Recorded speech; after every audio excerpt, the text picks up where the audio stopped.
'Tis the season. We're everywhere at once, and then it opens. A window to unwind for the rush. Some time to cherish and to cheer.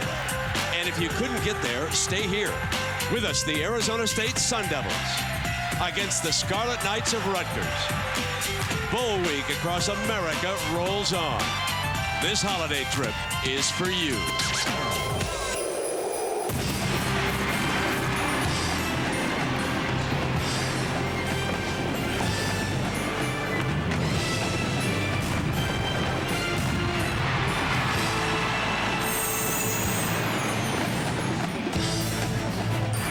A festive air in downtown Phoenix for our Inside Bowl, a virtual home game for Arizona State. But for Rutgers, it's been 27 long years before they got back to a bowl game. And here come the Sun Devils.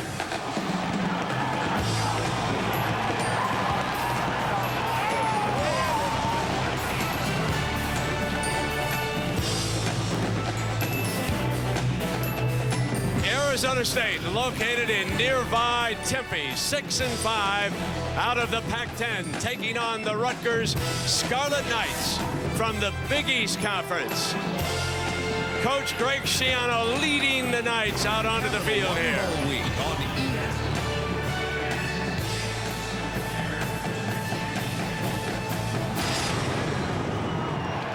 And this telecast is available in high definition on ESPN HD.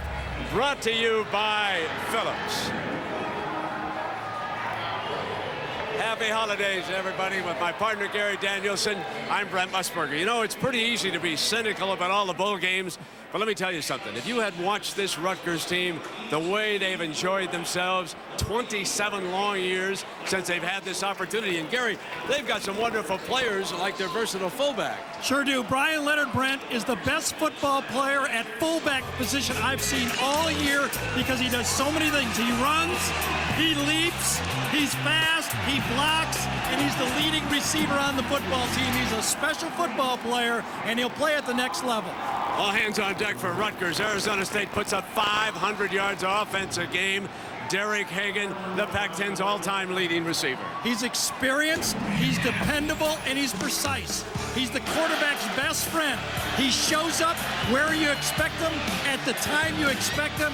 He is a phenomenal football player, and it will be very difficult for Rutgers to stop him. And folks, I got to ask my own quarterback about the two quarterbacks here tonight. Well, there's such a contrast between these two guys, Brent. One's a freshman, one's a senior. Ryan Hart has been through everything for Rutgers. Rudy Carpenter didn't expect to play. He came in, but both guys have turned on the tapes and said, I can move the ball against this defense. That's going to make it fun. Special treats in store for everybody. For example, Rutgers' #1 fan and an alum has found his way close to our Jackaroo. Jack? Get us good seats? Yeah, real close. Yeah, I want to see everything. I want to be part of the action. The excitement. We're close, right? Close. Real close. Whoa, we're right on the field? What'd you have to do to get us these seats? Me? Nothing. You can't get any closer than James Gandolfini, Tony Soprano as he's representing the special celebrity guest and a graduate of Rutgers. But ASU has brought along Jimmy Kimmel. He went to Rutgers. It's time for the toss of the coin. Let's go to our chief official, Joe Ryder. Joe? Arizona State, please come in. Arizona State, you're the visitors here tonight. Who's going to speak for this team? I am. You are. Here's the coin. This is a head, inside bowl. This is a tail. Who's going to speak for this team? This is the coin. This is the head. This is the tail. Make your choice. Tails. Tails was called. It is a head. It is a head. Do you want your choice in the first half or second half? I want the ball. You want the ball. Which goal do you want to defend? You want to kick that way? Okay, white over here, red over here.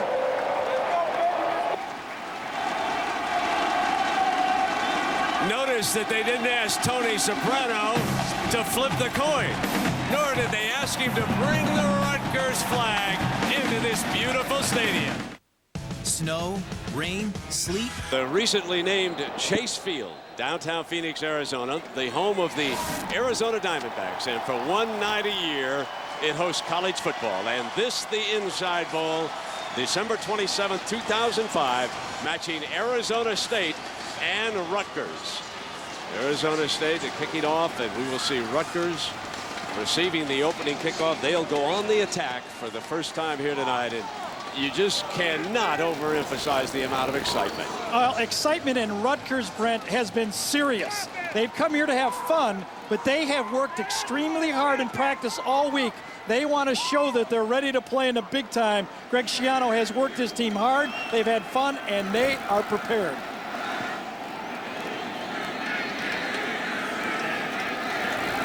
Jesse Ainsworth. He handles all of the kicking chores for the Sun Devils. He was elevated to their top punter midway through the season. Underway in Phoenix with the inside ball. They'll take a knee and come out, and we'll meet the Scarlet Knight offense right now. And note the right guard, John Glass, number 76, all Big East this year. This is a tough, determined unit. The skill players, Sean Tucker is the speed man. If they want to get deep, they'll find number 4. And of course, Ryan Hart, whom Gary introduced you to, is a signal caller. Leonard, the fullback, Ray Rice, one of the best freshman running backs in the country. That's the Scarlet Knight attack.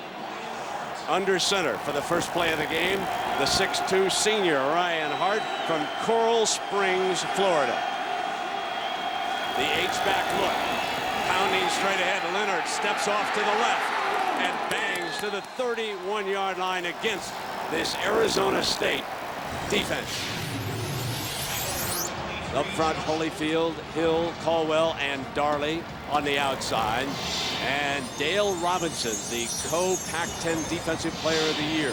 Josh Golden over there, number 23, draws a start at corner. He is a natural corner, has been playing some safety, as Gary pointed out in our discussion about these players last night. And Hart will go back in the shotgun, and Leonard, a superb receiver, is out far to the left. 5 receivers. Off a rush, they throw in underneath, complete.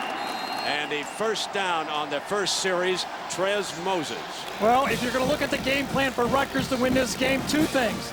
They must run it so they can throw it. They have to be balanced, but they must run it first, and they must sack and pressure Arizona State. They lead the nation in sacks. They must harass the Arizona State quarterback tonight. Oh, yeah, she said it was. So the ball at the 42 for Rutgers, that constant shifting. Schiano at one time was an assistant coach with the Chicago Bears, has spent time in the NFL, and down with the Miami Hurricanes. A defensive lineman move. There's your penalty flag. They pound back with that running game. So Ray Rice, the freshman from New Rochelle, New York, pounds behind the left side. There were many during the last week who believed that Rutgers could control the clock and the game with this running game. And they are doing just that. This game opened just up the road in Nevada with Arizona State favored by 13. At kickoff tonight, it had slipped to 8. That's the respect that Schiano and this Rutgers running game has in this contest. If you look at the matchups, you can see it. Arizona State's offense, Rutgers defense. That's where Arizona State to do it. They got to get the ball, though. That's the problem. Rutgers believes they can keep the ball by running it. 3 first downs, 3 plays for Rutgers. You can't get any more productive than that. The clock running. They're keeping it away from the explosive Sun Devil offense. Here's the end around, and he's got the corner for about 7 yards. Willie Foster came around and got the corner. Ryan Hart, you can see it. He was benched this year, but he stayed ready. When he got his chance, he came back, produced, and he's starting this football game. He's been through it all. He started out 3-20 his first 2 years. Hung in there, you can see it. He owns all the records.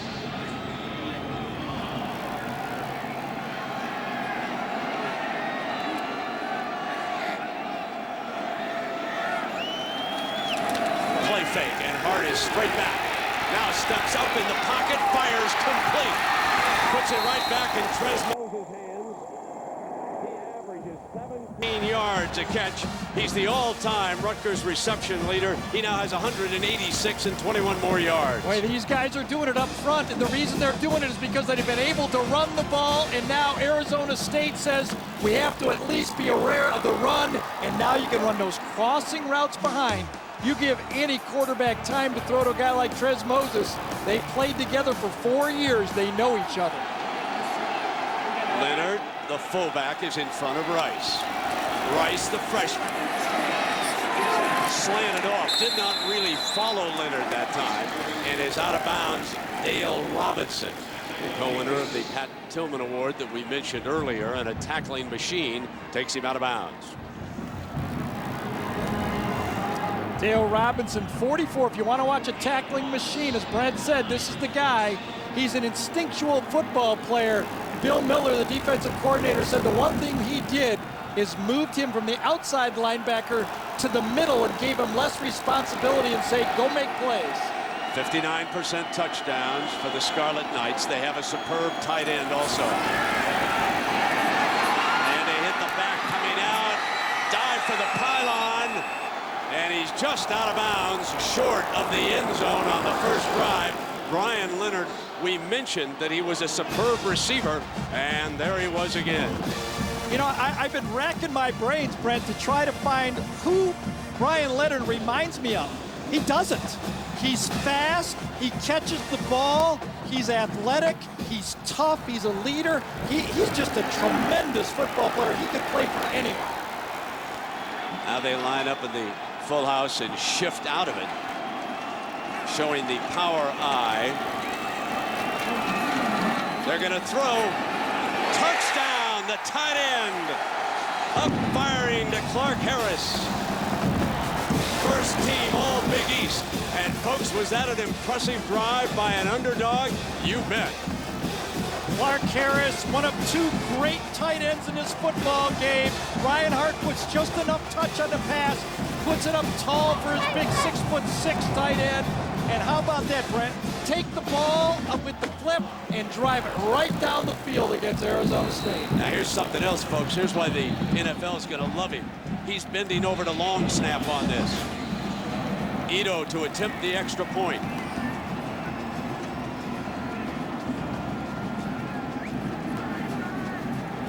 Perfect snap.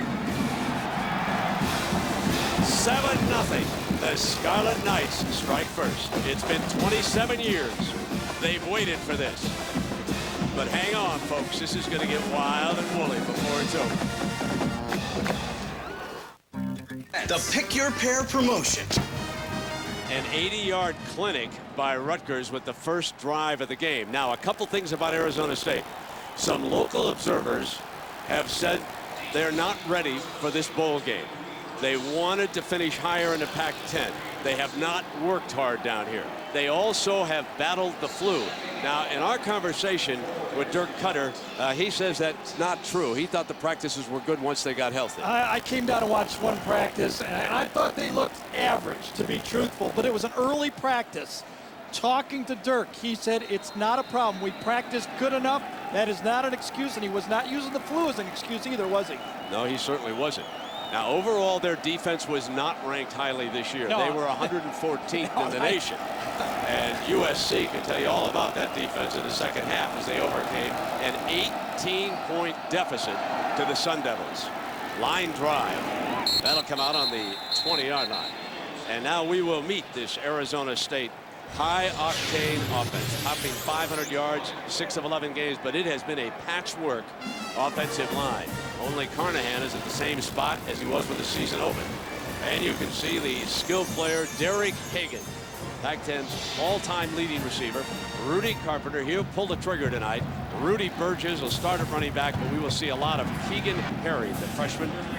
And there is Hagen, number 80. So you want to keep an eye on him, especially you fellas looking ahead to next year's fantasy draft. Who are those sleepers among the rookies? When you take Hagen, you'll get a look at him here tonight. Carpenter on first down. Fires over Hagen. Second down. 10.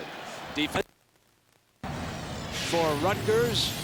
And this is a team that is very tough up front. Ryan Neal, Major knee surgery, and does he ever come back? Pearson, Thompson, Lewis, the linebackers. And in that secondary, watch the corners. Roberson and Barnes, they'll be under fire all night long here from Rudy Carpenter. 2nd down and 10. They feature the H-back. That's always been a cutter nuance of his offense. Burgess pounds right straight ahead. So they can pass or run on 3rd down now. Gary, what about their game plan? I've always felt all week looking at this game, for Arizona State to win, they must match the intensity of Rutgers. They must be physical. Dirk Cutter knows it. He knows that what his team has to do. They are billed as the fast team. They got to play fast. They just can't go through the motions. They must take advantage of their speed in this football game. Matt Miller comes out wide to the left. 2 tight ends, and they are superb tight ends. Carpenter is going to throw, and now nobody open, takes off. Did he get the first down? He did. Is Carpenter a dangerous runner, Gary? Yes. How would you evaluate that? If that's part of his package that he brings here, he's a little better athlete than Sam was. We're talking about Sam Keller, the starting quarterback for the first 7 games. He does it a lot of different ways. He's kind of like, right now, kind of a poor man's Jake Plummer. That's the type of player he is right now. Gary, what should we look for with the Arizona State attacker? They got a slot formation to the right. Tight ends, slot backs, and crossing routes. They cross them all over the field. Carpenter getting protection. And there it was. To Matt Miller at the 45, 1st and 10. Geralt, the safety, was the defender. What they're going to do is buy time by being able to keep this line and people in. They keep in H-backs, they keep in running backs. This time they send out 5 receivers. If Rutgers can't put pressure on Arizona State when they send out 5 guys, it's going to be a long night. Now, has Rutgers faced any passer as good as this, or any attack, I guess Louisville's pretty good, yeah, but the bad news is they put up 50 points or something like that, didn't they? Exactly. They got on them pretty good. Here's Burgess. Steps through that hole to the where he is down.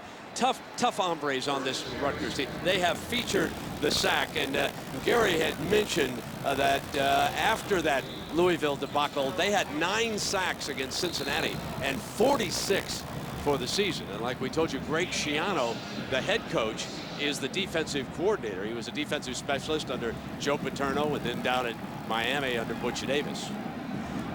Well, if you're going to feature the sack, your defensive ends, Ryan Neal right there, must win. Carpenter straight back. Pocket held for him and reaching out toward the 1st down and got it. I thought he was going to give it up. And, Jack, I know you have spoken with the trainers and the folks around Arizona State. What about the flu that hit this team pretty hard? Well, Brent, they're down to only 2 that are still 2 players that are still suffering some ill effects from the flu, but they are playing.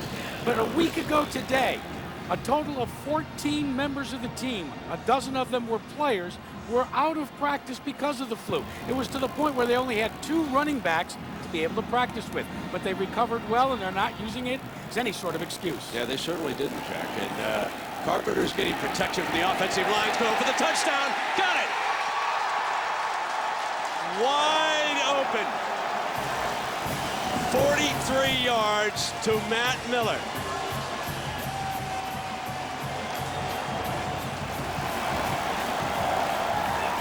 We talked about the open, and both quarterbacks liked what they saw on tape.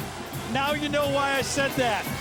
When I talked to Rudy Carpenter, he said, Gary, I've never seen any defense simpler than this in an X and O's all year. I think I could throw the ball on him. Now here's Ainsworth. We told you he handles all of the kicking for Arizona State. Chad Christensen, the backup quarterback, will put it down, and we're deadlocked. Well, now we know one thing, Gary. Now we know why Schiano said the best attack is to hold on to the ball and not put it in Arizona State's hand. You got it. They got to do it. They must run the ball. Tied at 7 in the Inside Bowl in downtown Phoenix. Isn't ESPN College Football, the Insight Bowl, is brought to you by Insight, provider of IT solutions for the way you work. Capital One, what's in your wallet? and in part by Pontiac. Call the action of a game-changing performance at ESPN.com. Keyword Pontiac.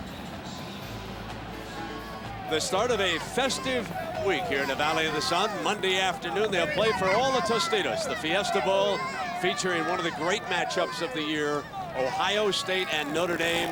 Both teams have arrived here. They'll start working out tomorrow in preparing for Monday afternoon's game. Right now, we're at the Inside Bowl, which is owned by the Fiesta Bowl, and we're tied at 7. From the 5-yard line, this is Foster. Great speed. To the 26-yard line. Let's go back to the score. Yeah, let's go. Here's the breakdown right here. Receiver's going to come back out. The corner thinks it's going to be a stall on the play. He squats. The receiver, Miller, runs right by him. But we have something we call little things here, right, Brent? I talked to Rudy Carpenter before the game. Watch, he takes 7 steps in his drop. He told me all year he's been doing 5 steps. He believes the 7 steps are going to allow him to get the receivers deeper and throw the ball downfield. And Chiano's been counting to 5. Exactly. That's the way to crush those. Chiano will catch up with him here, folks. 4 wideouts now for Rutgers. They're going to set the screen. Another first down, 45, 50, 45. And down at the 36-yard line, Brian Leonard grew up outside Syracuse. The Orange hated to lose him to Rutgers. 38 yards. Perfect call. The blitz is coming right off here. Robinson's right there, the little linebacker. You catch it. The blitz, both linebackers, Jamar Williams and Robinson coming, and then Leonard. Look at him. This guy is a hybrid. I'm telling you, he's smart, he's quick, and he runs a 4.45 40. Don't see many guys like that play fullback. Oh, you sure don't. And when you see him hurdle, folks. Exactly. First down and 10. There's the toss to Rice. And Rice to the 30-yard line. And we asked Brian Leonard about his toughness. My mom grew up on a farm her whole life, and my dad was in the Navy, and I was raised pretty tough. And you know, I've had bumps and bruises. I'd do some crazy stuff and hurt myself. And you know, the thing I got, you know, I'd laugh. I'd laugh if I ever got hurt. I was never the guy to cry. So I feel like I'm a pretty tough person. And you think he can play on Sunday, big time? Well, the bad thing for Greg Schiano is he might play sooner than he thinks. He's eligible. Last time I looked. Second down and 5. Play fake. They get another first down with him. He's everywhere. Down the sideline. Touchdown, Rutgers. I thought they had him out of bounds on the far side. And like Houdini, he slipped free. That's 31 yards for Mr. Leonard. Well, the 114th ranked Arizona State defense better start bringing it, because this was a lack of intensity on this play. A dump pass to the fullback, and you look at that. Look at Robinson stopped on the play. Dale Robinson, the leading tackler in the Pac-10, excuse me, stopped on the play. Thought Leonard was going to go out of bounds. And we will have A.J. Hawk early enough. Yeah, on right. A.J. Hawk don't stop, does he? Hart 6 of 6, folks, on the game. 114 yards, 2 touchdowns.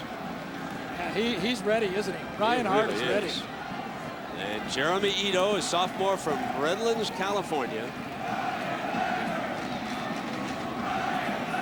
Yep. 14-7. Just like they scored too quickly. They didn't get enough time off the clock. This is just kidding. Listen, Arizona State defense needs to run to the football. This is just, you know, no defense can really make plays if you all turn around and watch a fullback run down the field. Dale Robinson turns it down, but if you had the wide picture there, the Arizona State defense just stops on the play. They think it's going to be a dump-off pass. There's just no intensity from this Arizona State Wildcat defense right now. They're just going through the motions, and I don't know if this Arizona State offense and Rudy Carpenter can score enough points. Well, Jack Arute, I know you went down to New Brunswick. You visited Rutgers, and you had a nice conversation with Leonard. He's quite a young man. Yeah, Brent, he's tough. He says, as you heard, that he's very tough, and he never cries. But maybe he learned how to run that way when he and his family, when he was 9 years old, visited Walt Disney World. He was not intimidated at all by Mickey Mouse. In fact, he ran up to Mickey Mouse, stole his tie, and then took off through the Magic Kingdom. He eventually got caught and gave it back. There's the young man from New York State. You know, Rutgers, you think of it.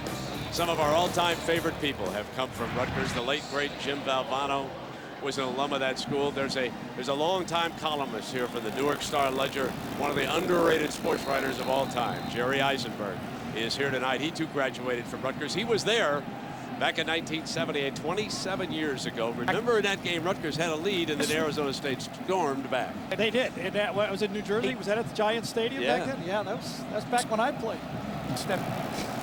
We didn't go to bowls when I played.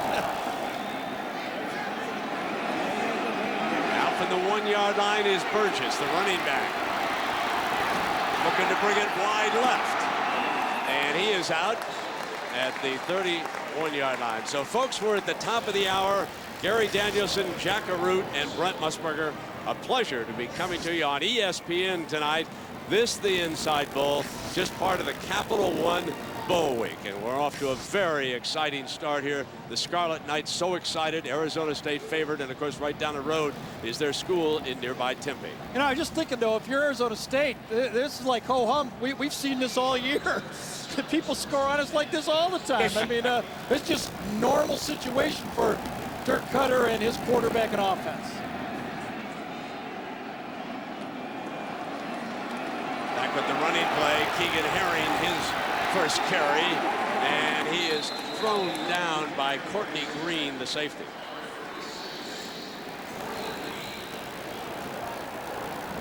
Isn't this supposed to be a pitcher's park here? This is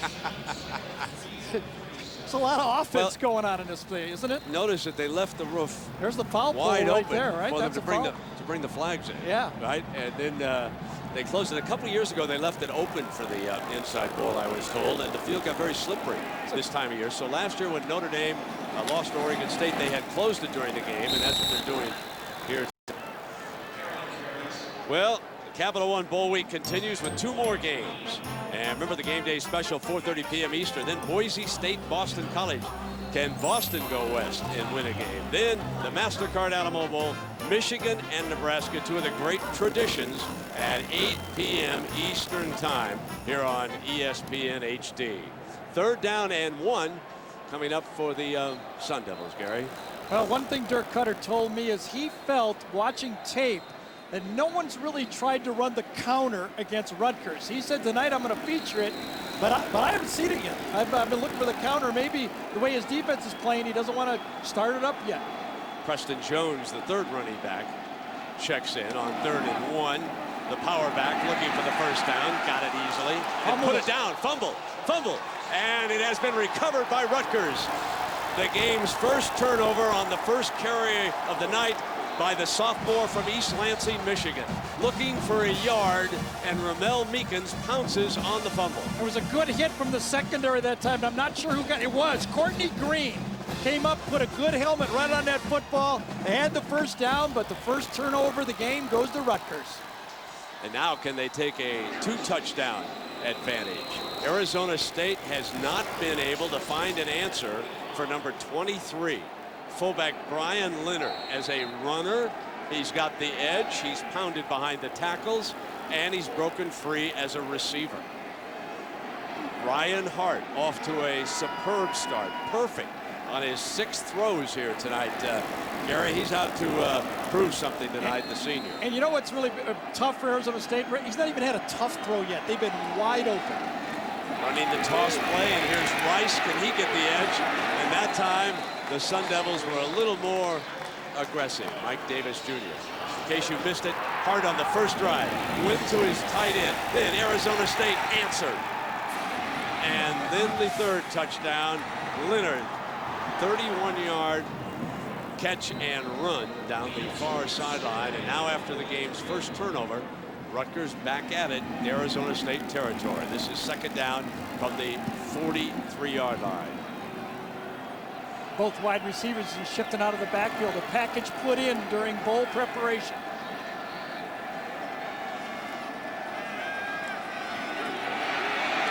Middle, first down at the 20-yard line under pressure, and back to Clark Harris, who caught that touchdown pass earlier.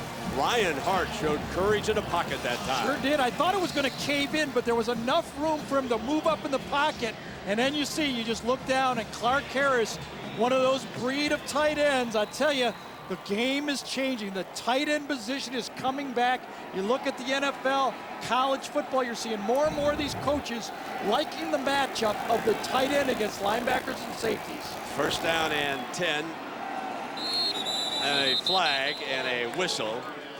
And then we're going to get the signal here quickly from Joe Ryder. Prior to the snap, false start, number 76 on the offense. 5 yards and 3 first Now, down. Ryan Hart, we asked him about his strengths, and here's what the quarterback said.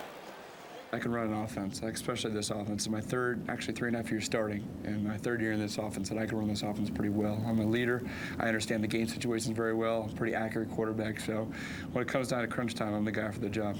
You know, it was interesting yesterday. It's been a long time since I've seen a starting quarterback play touch football with some of the linemen out here for about 30 hard minutes. It was very interesting to watch Rutgers. The penalty makes it 1st and 15.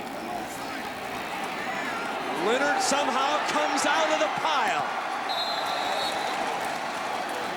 Wow, what a performance so far by junior Brian Leonard. By far the best fullback and hybrid back I've seen all year.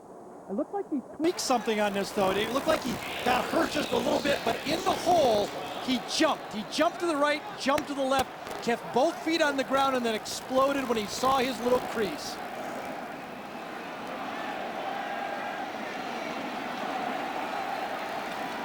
Now from the end zone, Leonard constantly shifting, giving that H-back look, a superb receiver. They run Rice, they counter back with him, Gary, inside the 10-yard line, and we check in down below with Jackaroo. Well, when you notice that Ryan Hart was talking about his leadership abilities, he said in 3.5 years. Both you guys upstairs know that during midseason, he was replaced by Mike Teal, and then he won the job back when Teal went down to injury. One of the things that happened when he was replaced, he received a phone call from Archie Manning. Archie told him to keep his chin up, continue to do what he does well. He had met the Manning family when he attended Archie, Peyton, and their quarterback camp earlier this summer. And Jackie obviously picked up some things that have helped him. It's a spirited rivalry. Both Hart and Mike Teal think they should be starting. They've gone with the veteran here tonight. Short fade to the corner. Incomplete. And he was aiming at Moses that time. Trez Moses. Mike Davis was the defender. There's Teal over on the sideline. Both, as Gary pointed out, bothered with the shoulder injuries. But should anything go awry here tonight, we will see the young man on the field. Right now, Mike Teal, you just have another Gatorade. He's 7 for 8. I thought Moses lost that ball in the lights or something. He ran right by that ball. I thought he could have stopped and maybe jumped for it. He didn't even see it. I think he didn't even see on that fade pass. Lose the lights at a baseball stadium? Oh, does that happen? I don't know. I was down there. Second down and goal. We're on the toss now with Rice. And he sort of slipped on the cut, didn't he? Yep. As he was forced back on the inside. Jamar Williams, the linebacker, was there. And there's a look at the lights. Yeah, they were coming right over the third base side. See that? That's the angle that the ball was coming right there. I don't know. It just seemed to me like he didn't see the football, ran right by it. Amazing for my quarterback to bail out a wide receiver. You know, somebody watching this football game from Syracuse is going, wait a second. Leonard and Ray Rice both wanted to go to Syracuse and changed their mind and went to Rutgers. Used to happen the other way around. I believe when Paul Pasqualoni was let go, Rice withdrew his commitment, and that's how he wound up with Greg Schiano. We've got a timeout, the Inside Bowl. Very interesting play, and Clark Harris is over on the left side and now shifting, and they put him back down over there. On 3rd and goal, to the middle, high, Moses, incomplete. Trez Moses, the intended receiver, Mike Davis with coverage. Mike Davis had pretty good coverage, but I think Trez Moses could have used his body and made the catch. Little false start by Moses. Now he's got it. He should use his body, shield this thing, and catch this football. That's a drop. That was a touchdown right there. Yep, should have had it. Yep. Well, could have had it. You know, I mean, one of those ones where you like to make that play when you're a senior in a big bowl game against a high-scoring team in the Pac-10, Arizona State. Anthony Cali is the holder for Jeremy Ito. A 25-yard field goal. This to put Rutgers up by 10.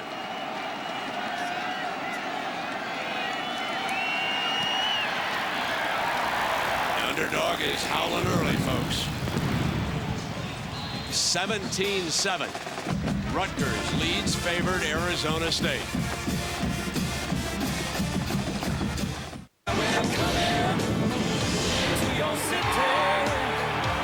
Singular customers text City to 243 to download the Coming to Your City ringtone. At Insight, we make IT work for you.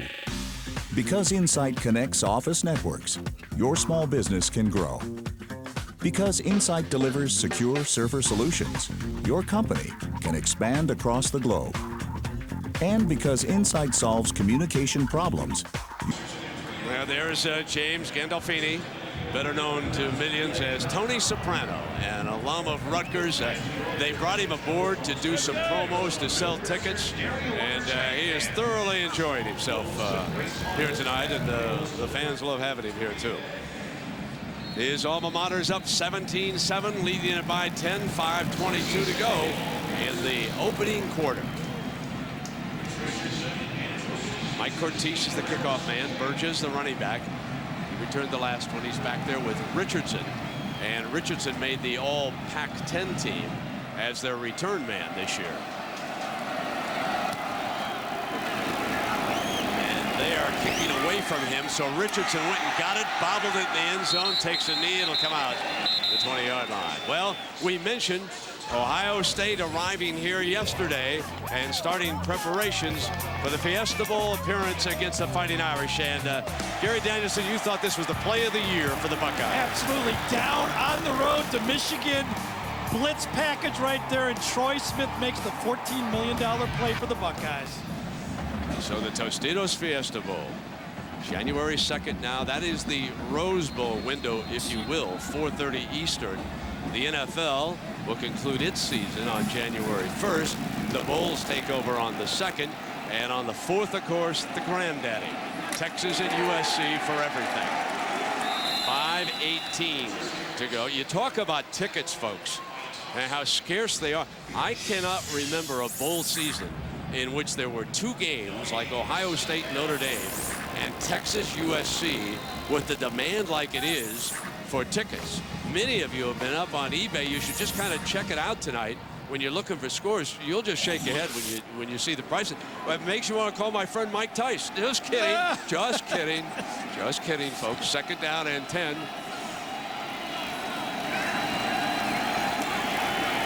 Pocket holds, but there's no receiver. Down at the 25-yard line, Rudy Carpenter is forced to take off. And you tune into that Rose Bowl game with Keith and Dan Fouts to find out the Pontiac game-changing performance of the year. Vote now at ESPN.com. Search Pontiac. The winning school will receive a $100,000 contribution toward their general scholarship fund from Pontiac. One of the game-changing performances you just saw, and Gary was talking about that Ohio State-Michigan game, and so someone's going to get $100,000 from Santa. Game-changing performance of the year, boy. You go to USC. How about that 4th down pass from Leinart against the Irish? Was that big? 3rd down and 4. Deflected. And 4th down is coming up. Tried to run a rub off that time, a little pick pass. Tight end was trying to pick for the wide receiver and did not make it. Matt Miller could not get inside, and I think it was Derek Robinson did a nice job of getting inside that play and not allowing that little pick pass to be completed. Ainsworth punting. That was his season average. The speedster, Willie Foster, back deep for the Knights. Fair catch. And he's going to let it go. Wise decision. Did not gamble on the lights, and it's down just a bit inside the 25-yard line. Well, we've talked about the Capital One Bowl Week on ESPN and the great matchups. And, of course, at 4:30 p.m. Eastern, they'll run down. Then it's Georgia Tech, Utah, the Emerald Bowl on ESPN. And how about the Pacific Life Holiday Bowl? Oregon and Oklahoma. That should be a fascinating game. Do you think Oregon is be like California? They're down about not getting to a BCS Bowl? You know, that happened last year, didn't it? But it's a little different team, I think. You know, last year Texas Tech kind of snuck up on Oregon. But I think this time, when you're playing Oklahoma, you'll be ready to play. So Schiano's Scarlet Knights go back on the attack, leading it by 10. And that time, stoned at the 20-yard line. Dwayne Holyfield makes the best defensive play of the game so far for the Sun Devils. That had to be a mix-up in run blocking that time, because John Glass was actually blocking Holyfield right into the ball carrier. That just didn't look right, a discombobulation, and it cost him. You know, way back in the 70s, I said on the NFL Today that Rutgers would not make it until they changed their name to the University of New Jersey. Yeah, right. Well, I'll bet a lot of people don't even know they're in New Jersey. I know, they don't. And it is the state university and a fine school. A lot of folks have said to me, is that an Ivy League school because of the name Rutgers, but it's a great institution. A lot of good football players have come out of that state, and whistle on the play. Prior to the snap, there was a flag. A delay of game is going to be our call. 5 yards, still second down. Well, we asked Greg Schiano about coaching in New Jersey, and here's what he said. This is my home. You know, New Jersey's where I grew up, and I don't think unless you're from here, you realize really what's here. It's an opportunity to give the New York, New Jersey metropolitan area a college football team of their own. They've never had that. You know, right man for the job. He was young. He was on the staff down in Miami. Ironically, when Butch Davis left, he probably would have been the head coach ahead of Larry Coker, but he's extremely happy here at Rutgers. There you can see the youngest. He's still the third youngest, and this is the 5th year of his plan. Second down. And short of the original line of scrimmage, Kyle Caldwell making the play. Good stand here, Jack, by the Sun Devil defense. And you know, Brent, there's an entire state of New Jersey that's upset with you now, calling for Rutgers to be named the University of New Jersey. So what else? Let's take a look at the collegiate tail of the tape for Rutgers University with their 3 locations. They were first called Queens College. Their first players were called the Queensmen. But here's the thing. We heard about James Gandolfini being one of their top alums. How about Queen Latifah? Now she can get it on. Third down. I'll take your word for it, Jack. Third down and 15.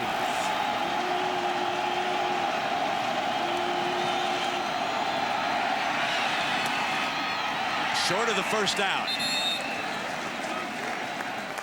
So Foster, the receiver, that time. And Hart has been on the money. He threaded that one. Sure is. No pressure on Ryan Hart. And right now he says, I like throwing in the Pac-10. No wonder all these guys in the Pac-10 put up all these yards. Remember, Drew Olson put up 295-yard passing, Brent, against Arizona State in first quarter in 3 minutes of the football game. That time the Sun Devils stopped him. Yeah, ended up for 500 yards in the game. Radigan, the punter. Richardson will get a shot here at this punt. Whoa, beautiful punt. Richardson's driven back inside the 10-yard line. He out-punted his coverage. Got past the gunner and brought it back, and there's a penalty flag going to be tacked on, I believe. The umpire right there in the middle of it. George Burton came down the field and threw his flag right at the spot where he was tackled. 21-yard return. Oh, it is going to go the other way. Yep. Terry Richardson, so dangerous. He had a 71-yard punt return against Arizona to really get Arizona State into this football game. During the return, 10 yards from the flag, first down. Greg Schiano, the defensive coordinator. You know, Pete Carroll does it at USC. You know, Charlie Weiss is the offensive coordinator at Notre Dame. Dirk Cutter is the offensive coordinator here at Arizona State. And this guy right here, Greg Schiano, is the defensive coordinator. Let's watch. Let's match it up right here. Cutter's calling the plays and Schiano's calling the defenses. I'm going to get a little reaction from this. It's like basketball. It's like doing basketball with you. Watch. Carpenter's got an open receiver. Hagen caught it just shy of midfield.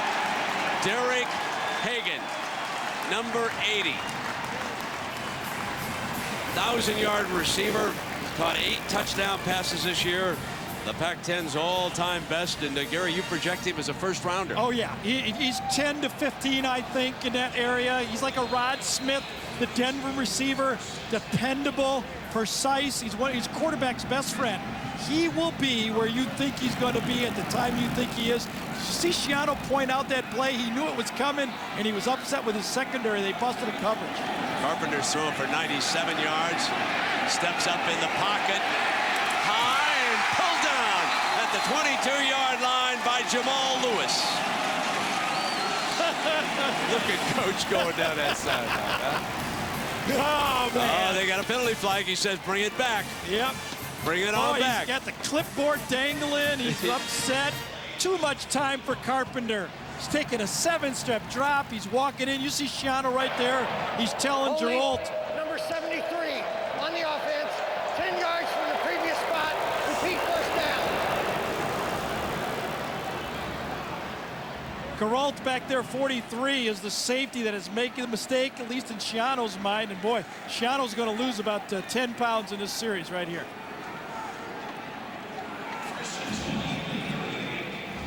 Called holding on 73. Is there a substitute in there? Because I don't see a 73 on the field. There must be a backup in the game already.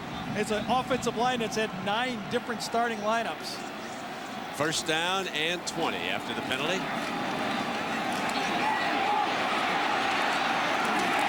And Herring goes nowhere, the 5'10 freshman, because Courtney Green, the other safety, comes up to make the stop. Yeah, Green's another freshman too. Went to the same. He's another freshman, just like Ray Rice is. Came to this football team. Both true freshmen. That time, the Rutgers defensive line won. They made penetration, and that was why the play was made by the safety. So the inside bowl at the end of the first quarter. Underdog Rutgers 17. Arizona State of the Pac-10 7.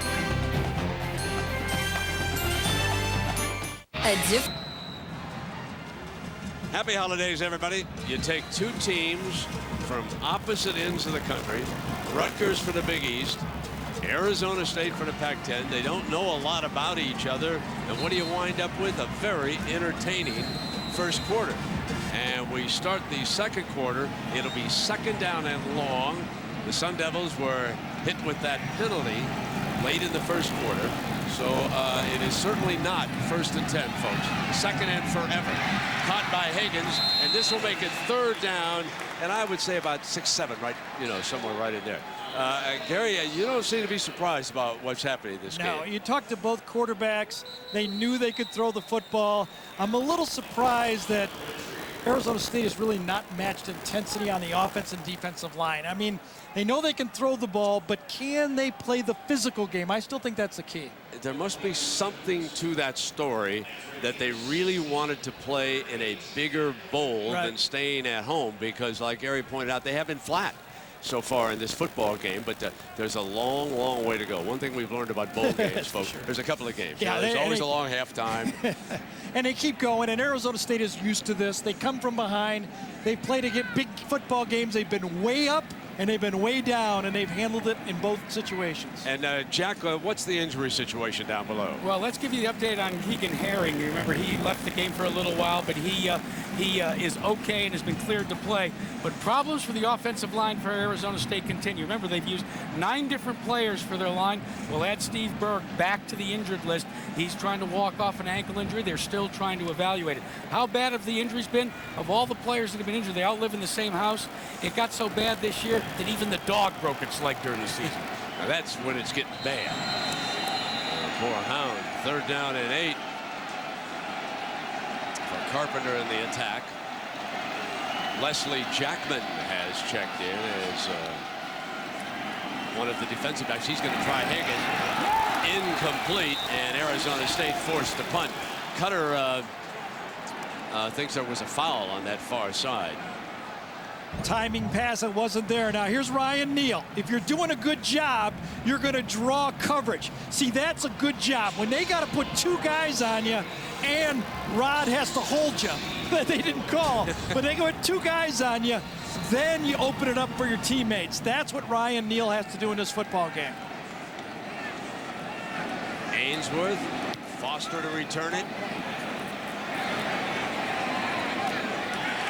Fair catch, Burgess. Time for a 30-30 Sports Center update. Let's check in with Reese Davis. Reese.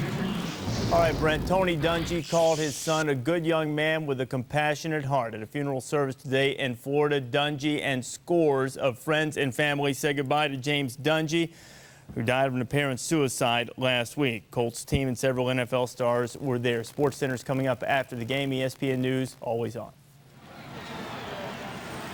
Reese, thank you very much. And, of course, the entire sports world, our prayers and thoughts go out to one of the classiest families in all of sports. And those of us who had the pleasure of knowing Tony Dungy as a player, an assistant coach, a head coach, there's not a finer gentleman, folks, in the world of sport. First down now for Rutgers. High, incomplete. And reaching for that one was Clark Harris, the tight end. Yeah, he tried to do it one-handed, though, Brent. I think if he'd have got up with two hands on this one, see, he tapped himself on his own shirt right there. I think he could have gone up two hands and made this catch. It looked to me like Dale Robinson grabbed him a little bit, and then Clark Harris, a wonderful receiving tight end, misjudged it, thought he had to go with one hand. Watch him go up with one hand right here. I think he could have got this ball. Maybe I'm being a little critical. Well, he's mad at himself. All right, GD. Right. Second down and 10. Comes back with the running play. Down at the 14-yard line. Did we really have to show that replay to me? I had such a good, you know what it reminds me of? Right you know when too. the player hits him and he says it's my fault? Reminds me of the Dan Fouts story. He never wanted to show up a lineman in San Diego, so he'd walk off the field, my fault, and he'd be saying to him, why did you hold on that play? You know, the crowd would never know that he was picking on somebody else. And that's an important thing for a quarterback to remember. You know, the other players do not want you to show them up. And I thought Clark Harris did a good job there. Cruz steps in. We got a timeout, Rutgers. 3rd and 4 coming up. Rutgers wants to talk about it here. Time running down. Shiano's got his game face on, folks. People is available on ESPN HD. Sponsored by Philips Flat TVs with Ambilight. To get ESPN HD, call your cable operator or satellite provider. Gary, are you surprised that 3rd and 4 and Brian Leonard's over there on the sideline? Absolutely. Last 3 series has been no Brian Leonard. They're going to try to run Rice on the toss. And battles for that first down. Tough run by the freshman. Boy, he is a good football player, Ray Rice, excuse me. He's a little bit like a Mike Hart from Michigan, who used to be known Michael. Now he's Mike Hart. They keep changing on me. But Rice is physical, he's fast, and he's smart runner. He falls forward, and he's got great balance. But I think, don't you think Brian Leonard, those little passes out in the flat? I mean, what? I wonder, remember I said it looked like he got nicked a little bit on that one run? You wonder. I wonder if he's a little bit nicked. You wonder a little bit. First down and 10.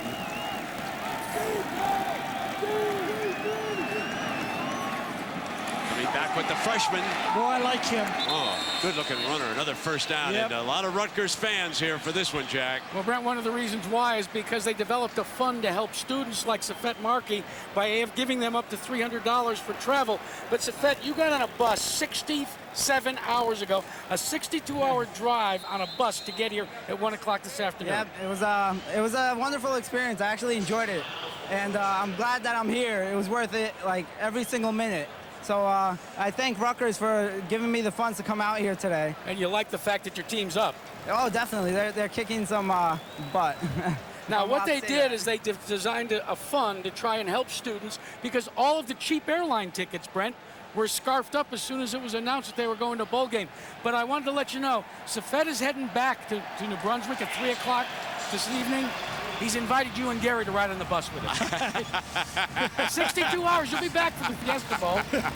I don't know if I can make it back for that game, Jack. Otherwise, I'd go with the young man. I'd go back to New Brunswick. It's first down in 10. A great story was in the Newark Star-Ledger about you folks up there, you Rutgers fans. Do you remember Greasy Tony's? Used to be at Easton and Somerset in New Brunswick. Do you remember back in the old days? There's some of you old timers now, and after this play, we'll talk some more about Greasy Tony's and its significance in this game. Bouncing is Ryan to the right on the move, and this will be second down and short. Anyway, that was a restaurant there for years, and because of eminent domain, Tony Giorgigiani was forced out. He's now 75 years old, and folks, he moved Greasy Tony's Steakhouse to Tempe, Arizona, very close to Arizona State. And the Rutgers, the knowledgeable Rutgers fan base, they have been hanging out down there. And the paper, the Arizona Republic, once rated it one of the top 10 late-night restaurants in this area. So we might want to get a You didn't burger. bring this up because we get a free sandwich there, do we? Are we headed to Greasy Tony's? There's Leonard down. right there. Yeah, Leonard's back in the game. And here's Rice and more. The freshman powering his way in this game. All right, we've got a penalty flag. Yeah, it's going to be a backside hold on Rutgers, it looked to me. Oh, block, a clip below the waist right there. Backside away from the play.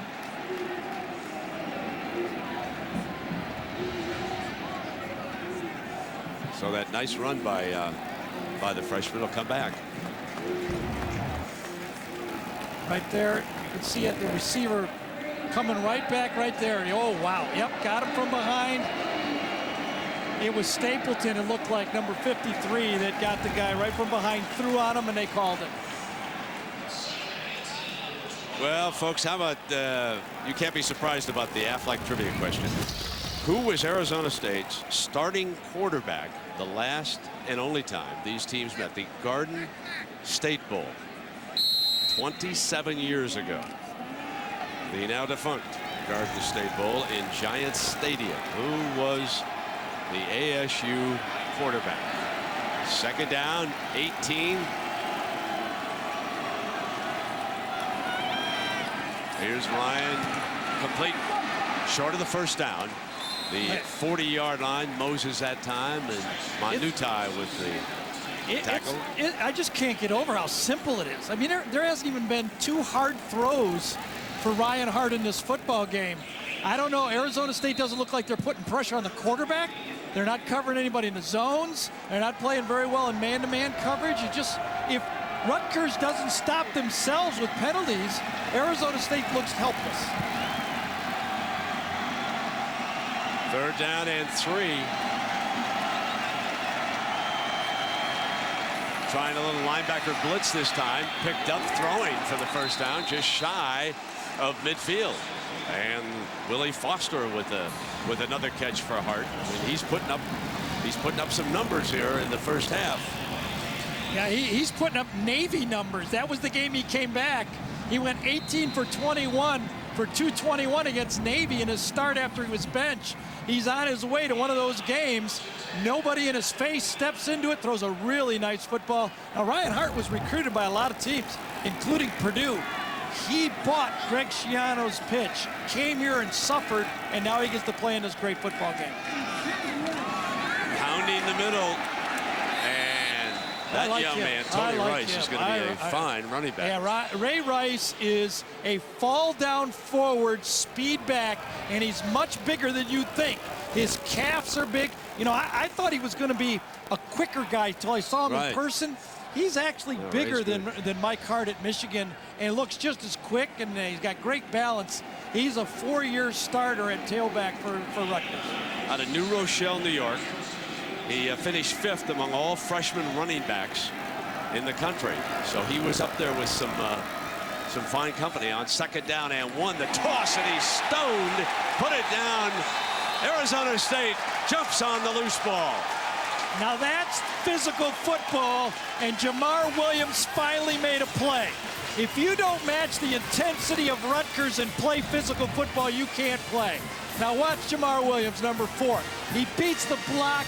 and he hits Ray, and he says, now this is the way you play football, and that popped it loose. That may wake up this defense. And it was recovered by Kyle Caldwell after Williams delivered the blow. He's a very active linebacker, and they'll take a review, and they can look at this. This, of course, is the college model, and it is a advisor replay official upstairs. The replay is being wound back and forth. I did not think there was a chance the leg was down. I thought the ball was easily out, and no question. They may be reviewing. They may be reviewing Arizona State football. He knocked him out on the play also, because that was a picture-perfect tackle. That was now. I think the Arizona State defense now has to say, this is the way we got to play if we want to play with these guys. After review, play stance is called on the field. It was a fumble, first down. You know, Gary, I found it interesting in our meeting with Schiano, because you asked him what we were thinking. Yeah. And what about speed? Because we all thought Arizona State had to be a much faster team. And right away, Schiano said, we're always fast because we recruited using the Miami model. We're not concerned about that. We are concerned about overall athletic ability. Out of the last 107 recruits that Greg Schiano has brought to Rutgers, 53 from New Jersey, 33 from Florida. Yeah, he knew how to recruit down there. He was on the staff. And Herring, the running back, with a huge hole. And it's a first down at the 44-yard line. Green comes up. And again, a reminder, the Capital One Bowl Week rolls along here on ESPN. If you're a college football fan, it doesn't get any better than the next 8 or so days. Michigan, Nebraska, the MasterCard Alamo Bowl, Wednesday at 8 o'clock. 2 grand programs. And that'll be a fascinating matchup between the Wolverines and the Cornhuskers in that game. Here's Hagen down here. He has had his way every time he's had the ball thrown to him. Herring. And they're gashing some holes in that defensive front right now. What's going on? I like what Dirk Cutter's doing right here.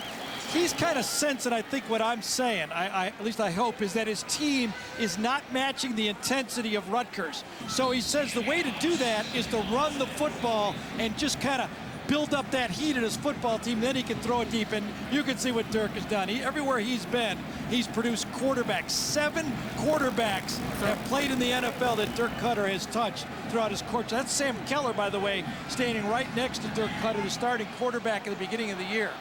Sam's daddy was a fine player at Michigan, and last year Sam Keller came on and he defeated Purdue in the bowl game, a comeback in the 4th quarter, and Sam Keller was rolling along this year until the injury, and Dirk is going to come out now and talk to the offense. Again, he's the mastermind behind the offense. Schiano, of course, running the defense on the far side.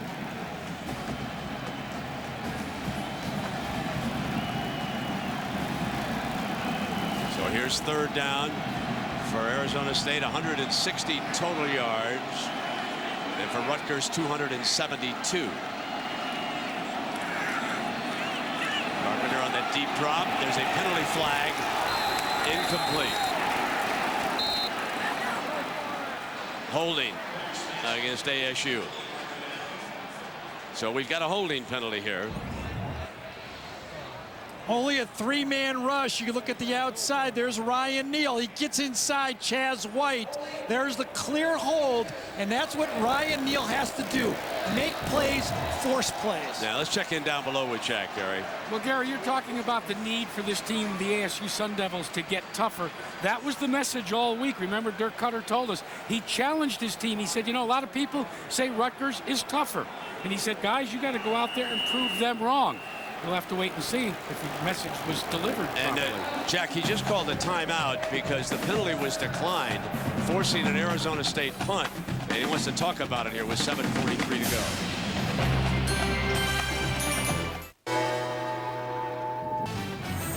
ESPN College Football, the Insight Bowl, is brought to you by Insight, provider of IT solutions for the way you work. And in part by Ford F-150, built Ford Top, and Aflac. Ask about it at work. A team that is only 2 of 5 on 3rd downs has decided to go on 4th down. Carpenter, and it's picked off on the far side. Hold on now. Roberson was the defender. He picked it off, but there's a penalty flag. Carpenter is down. It's going to be roughing the passer on Ryan Miller. It's going to be roughing the passer on Rudy Carpenter on that play. 1st down. I'll tell you, Ryan Miller worked his way through 2 players to get to Carpenter on this. Watch Ryan Miller. 1, throws him off, gets in there. Oh, gee. And Neal is the one who's going to take the penalty. Ryan Neal, I'll tell you, that's a questionable one. He wrapped him up. Well, what are you going to do? I think when you wrap him up, Gary, I would agree with the call. Really? That you got to protect him in this. Well, you got a high motor guy right there. And ball was gone. Yeah. What do we think about that up here? Everybody kind of, you know. Well, I'll tell you, if I'm Greg Schiano, I say, guys, keep playing the same way. Whatever. You know, you know, it's one of those calls. You're going to make it. You got to live with it if you're Greg Schiano. I don't want to ask Tony Soprano how he's doing. I'll tell you, that's a huge play, though, in this football game, isn't it? It is. 1st down and 10. 4th down. They had an interception on the far side. They would have had the ball at midfield. Instead, the Sun Devils are at the Rutgers 25, and there's Hagen with that great body. He just shields off the defensive back, makes the catch at the 5-yard line. Corey Barnes had no chance. Yeah, see, that's what I think that Hagen can do in the NFL. He's a big receiver and smart. I kind of liken him to Rod Smith at Denver. He goes up, now watch him protect the ball exactly like you say and catch it with his body. Now, Michael Irvin really preaches that. He said, when you're in traffic, use your 3rd hand. Catch it with your chest and your 2 hands. I totally believe in that. Burgess is the running back. Counter step, and he is stopped short of the end zone. Lewis among the Scarlet Knights in there defensively. I think Rudy Burgess isn't a kind of a go-to guy. In the last 4 games for Arizona State, Rudy Burgess has caught 38 passes and run 74 times. That means he's touched the ball over 100 times in the last 4 games. 25 touches a game for number 3. He's still right in there, Gary. Yep. That familiar H-back look of Dirk Cutter's offense. Looking, corner, incomplete. ASU wanted a penalty flag on that play. Green, the safety, had coverage over there in the corner. Rudy would like this one back. Watch Miller goes here, tight end goes there. He should have thrown the ball to the flat. Watch how open Miller is. Throw the ball to the flat and you got a touchdown right there. There's the touchdown. Here's the forced throw right there. Rudy forced to throw. He had a touchdown in the corner. Yes. All right. 3rd down and goal.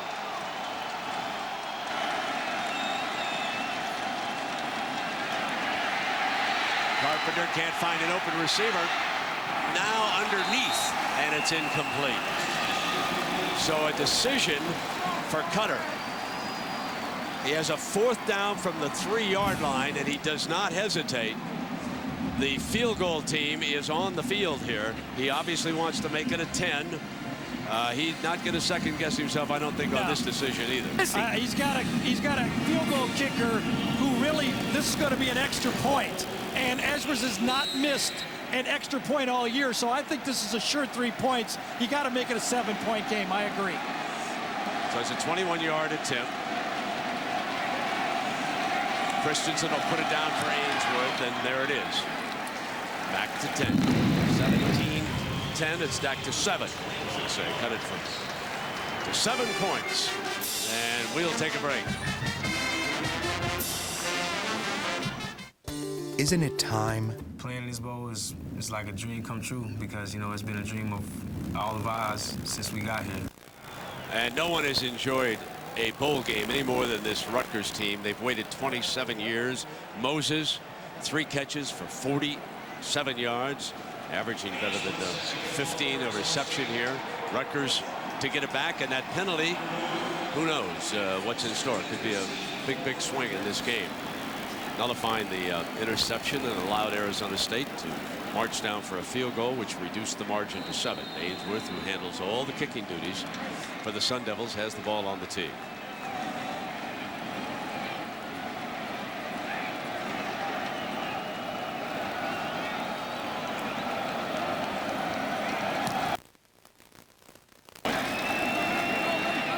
This one will come out on the 20-yard line. All right, the Aflac question earlier tonight. Who was Arizona State's quarterback the last time these teams met?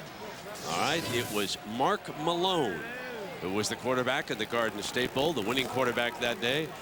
Worked several years for ESPN. There's Mark as a Sun Devil. Now he's up at my alma mater, WBBM in Chicago. He's on the air in the Windy City, and he's probably enjoying the success of the White Sox, and now the Chicago Bears are going to the playoffs. And doesn't get any better than that in the Windy City. And incomplete. 2nd down and 10. Now let's take you back to that 78 game. And I want you to watch Mark Malone. He threw for 268 yards and 3 touchdowns, rushed for 2 more. But folks, John Missler had 7 catches for 148 yards and was named the game's MVP. Now, Gary, that's a little grainy back in those days. Now, there's the that'll tell you about the game. Rutgers was up 10-0, and then Arizona State came back by Mark Malone. They've been up 10 in this game too. Is this eerily similar? Yeah, exactly. There is young Rice battling for 9 yards. I can truthfully say that they did not have HD. No, that was a high camera. They had an HC right there. That was a high one with a high camera. Rice, who had the fumble on the big hit by Williams, they come right back to him. I think that's good strategy by Rutgers to get him going off again. Brian Leonard started out like a house of fire, ran for 20 yards, caught 3 passes for 81 yards and a touchdown. He's the fullback, and he'll frequently shift out into a slot or an H-back, come in motion. Lead Rice, there he is the lead blocker, and he got one. Opened away, and it's 1st down, Rutgers. Good looking running game. Yeah, you know what? He is smart too. You see on Rice, he kind of paused when he got the ball. Watch him get it, pause right there, and then take it. Kind of lets it happen. He's not anxious, kind of stops and then finds it. He runs right behind Leonard. Leonard makes a great block. Makes you wonder about Arizona State opening up a 21-3 lead on USC at the half in that game, and then could not protect that lead against the Trojans. 264 second half rushing yards by USC. Stepping away from pressure and firing for a 1st down into Sun Devil territory at the 46-yard line. And Moses, whom you just heard from, with his 4th catch of the night. He's now the leading receiver for the Scarlet Knights. Oh, excuse me, Brent. Ryan Hart's having himself a nice bowl game here. His footwork all night has been really right on. He's feeling the pressure, keeping his eyes downfield and leading his receivers over the middle. He's just having a real breakout football game for him. Nice way to end a career. You can see why Schiano's contract was extended and renewed by Rutgers. And the freshman hit in the backfield. We've come to the top of the hour here at the Inside Bowl. Chase Field, Phoenix, Arizona, used to be known as the Bob, the home of the Arizona Diamondbacks. And tonight, the home of the Scarlet Knights of Rutgers, their first bowl game in 27 years. And Arizona State, meanwhile, traveling less than 10 miles to arrive here and to play their home away from home. Many of the youngsters had not been here. Others had come down to watch Diamondback baseball games. And so it was a treat to them to be on the field yesterday in practice. 2nd down and 11. Stepping away from pressure. Hitting right, and he's up into just shy of the 20-yard line. Ray Rice showing that he's a good receiver, too. I tell you, I really like this guy. Watch Ryan Hart. He slips as he goes back, Leonard is going to go out to the right. Little play action pass. You know you got your check down. There's your check down if you get in trouble. Hits him, runs right through a sloppy tackle by Arizona State. Now watch him fall forward. Goes forward and makes a great play at the end of it. Rice showing he can run and catch the football and knows where he's at all times. Ryan Hart, the senior from Florida, has now thrown for better than 200 yards here tonight and a pair of touchdowns. The man of the match so far. And Rice not far behind him, inside the 15. Again with that patience. If so many running backs could watch, I think it's instinctive. I don't know if you can teach this. Some guys just have that feel to be able to go up there and wait for it to happen and then have confidence enough that your burst will take you and find that hole. Rice, look at him. Look at the size of his legs, his butt, if you can say that. Yeah, it's cable. I can say that now. And those calves. I mean, that's a well-built running back. Second down, he's a running back in the future, isn't he, Gary? Sure, he's the present, too, it looks like. Yeah, truth. He had 217 yards against UConn. They lined Leonard up back at the running back spot. They let him take over, and he's got nothing but daylight. Inside the 5-yard line, Brian Leonard. So they give up 3. And they're coming back looking for 7 for Schiano. And the Rutgers fans are loving every minute of it here in the desert. Well, this Arizona State, Dirk didn't have the flu, but he's about ready to throw up if he watches one more of these drives like this, you know. Can you blame him? No. He's just shaking his head. He knows that if you can't stop the run, you can't stop an offense. First and goal. Leonard, second effort. Touchdown, Rutgers. He got it.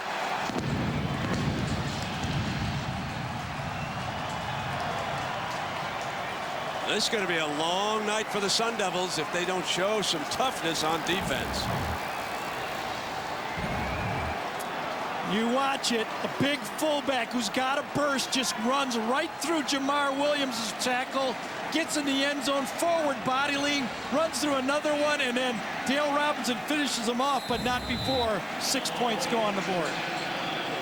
There are a lot of people rethinking their opinion that USC might blow Texas away. You pay attention to what conferences do in bowl games, folks. Nito tacks on the extra point. The underdog is in full flight in Phoenix.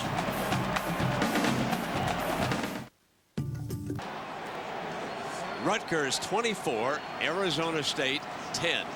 First half of the Inside Bowl. And of course, a little bit later, the Tostitos Fiesta Bowl next Monday. And that will be down in Tempe, the home field for Arizona State. This will be the last year that the Inside Bowl is here. It will move down to Tempe next year. And the Fiesta Bowl and the national championship game will be played in the Cardinals' new stadium. And it is gorgeous out in Glendale, nearby, a suburb. So the Arizona Cardinals have closed out their NFL stay down in Tempe. They'll move to their brand new stadium, and the Tostitos Fiesta Bowl will follow them. Taking a knee, letting it go through the end zone, and let's check in with Reese. What do you got for halftime, Reese? Brent, got Lou and Mark alongside as always. We'll have the yin and yang of Tigers, some happy Tigers and other Cats who have reasons to be unhappy. Also some concerns for the Longhorns. And at halftime, we'll discuss the difference between being good and being great. Say about James Davis, that freshman running back from Clemson. Hey, Brent, is it true to the rumor that Tony Soprano told Greg Schiano that losing is not an option? Apparently so. Yes, Mark, I think that was the message that he delivered with his pregame talk down here. Let's hope that's all he did. He didn't have anything else, did he? First down and 10 for the Sun Devils here. And Carpenter under fire. Drops it off to the safety valve, Burgess. Reaches out to the 30-yard line in the 1st and 10. And so Thursday now, ESPN offering up a couple more bowl games. What a week it's been. 4:30 p.m. Eastern. And Georgia Tech and Utah in the Emerald Bowl. And then after that, one a lot of folks are looking forward to, the Pacific Life Holiday Bowl. Oregon and Oklahoma coming to you from San Diego. High, juggled, incomplete. Hagen just couldn't hang on at midfield. He would have caught that, I think, if Courtney Green had not come in and cleaned that play up at the end of it. Hagen's just his way he can control his body. You can see why he has just dominated the Pac-10 3 straight years. Now watch this. The ball covered well, goes up. He's going to catch. Oh, look at that. Right off the helmet of Green. That's a great effort by Hagen, and Green with a real smart play to clean it up. What do we got on the clock here, Gary? About coming down to 2 minutes, yeah. Huh? Second down and 10. Sun Devils would love to get something before the intermission. That's another first down that'll stop the clock at the 45-yard line. Matt Miller.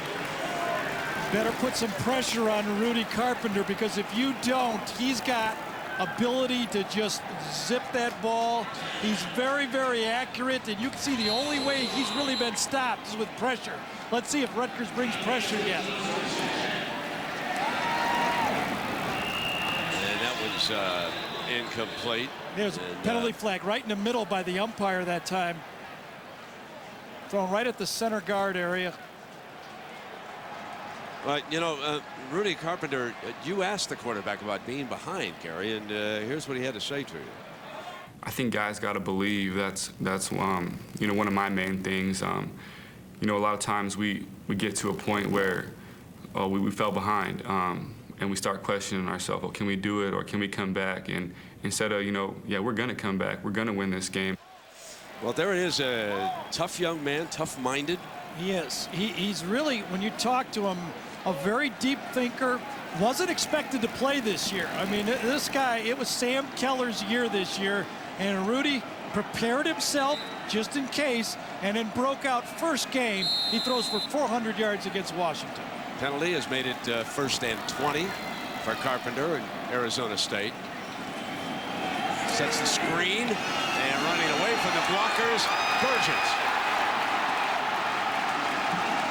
Tough run to the 40-yard line, and a first down for Arizona State. Clock stops. Well, you got to know that Rudy Burgess in those long situations, he did it to Purdue last year when they knocked off Purdue with screen passes. Burgess gets the ball in those long situations.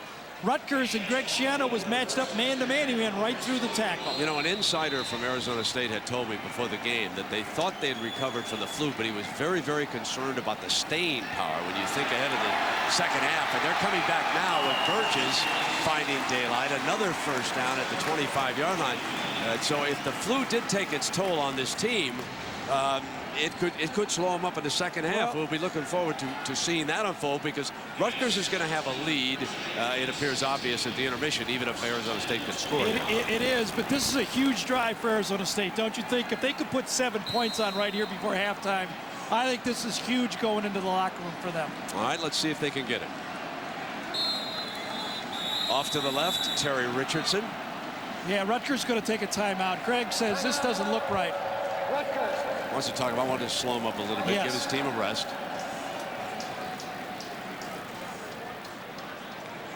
He works hard with his defensive backs, doesn't he, on how to turn. He says he loves it too, doesn't he? He says the one thing I really love is being a defensive coordinator. Yeah, well, Carpenter with his hands full here, Jack. Yeah, and Brent, Gary was talking about how Carpenter decided to change his mechanics tonight.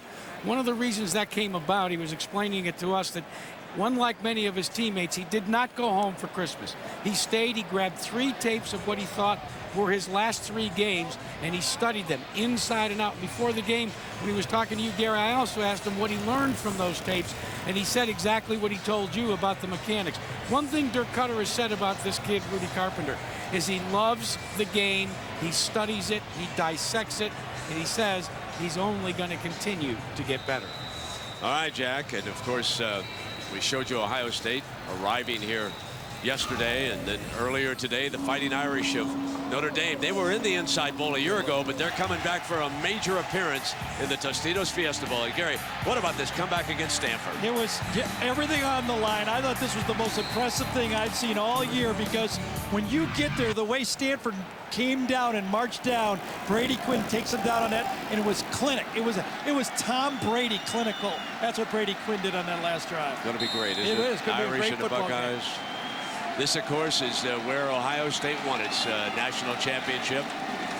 Dramatic overtime victory over Miami. Play fake, Carpenter. Got an open man. Got him at the 2-yard line, and that is Terry Richardson. 24 more yards, Gary. Watch Ryan Neal gets right in Rudy Carpenter's face. He's going to come from right there. Watch him get inside, just like before. Get inside Chaz White, and Rudy Carpenter sees him, but he knows he can get rid of it. He gets rid of it just in time and puts it to the outside. Wide open is Richardson. So the Rutgers secondary under fire here. The toss to Burgess. Slams toward the end zone and didn't make it.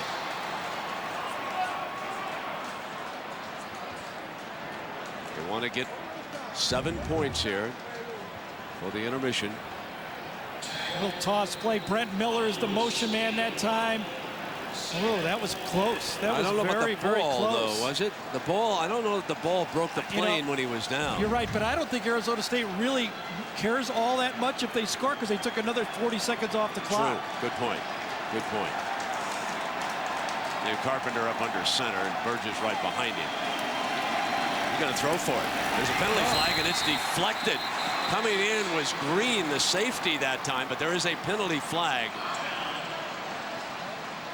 Somebody might have been offside. Let me see. It was the head linesman who came over. Offside, number 26 on the defense. Half the distance to the goal. Repeat second down.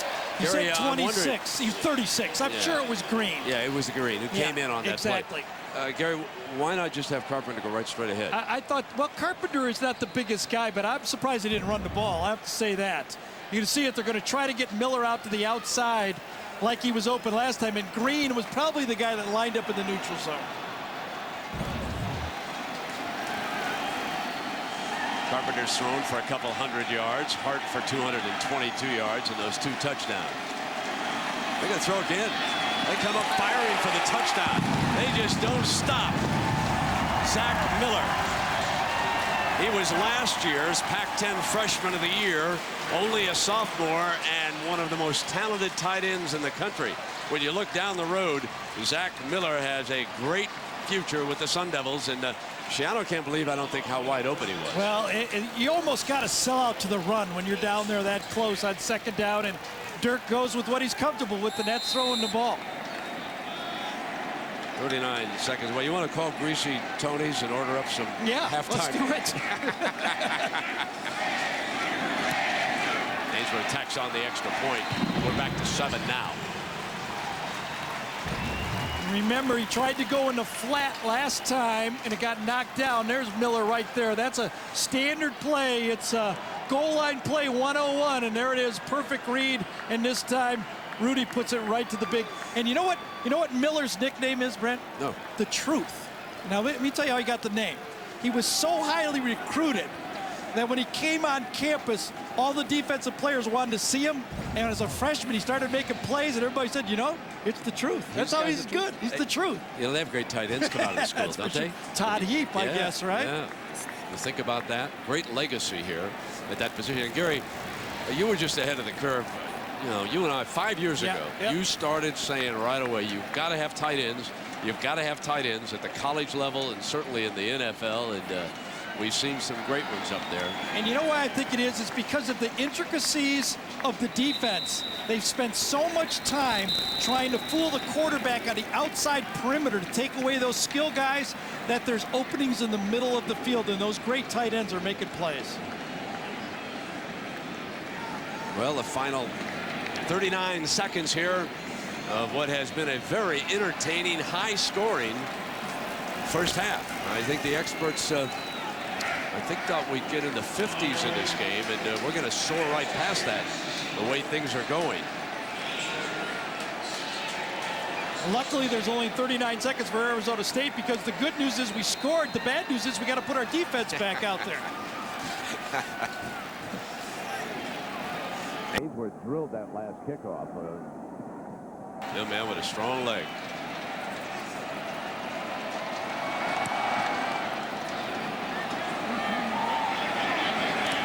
Take a knee, and it'll come out on the 20-yard line.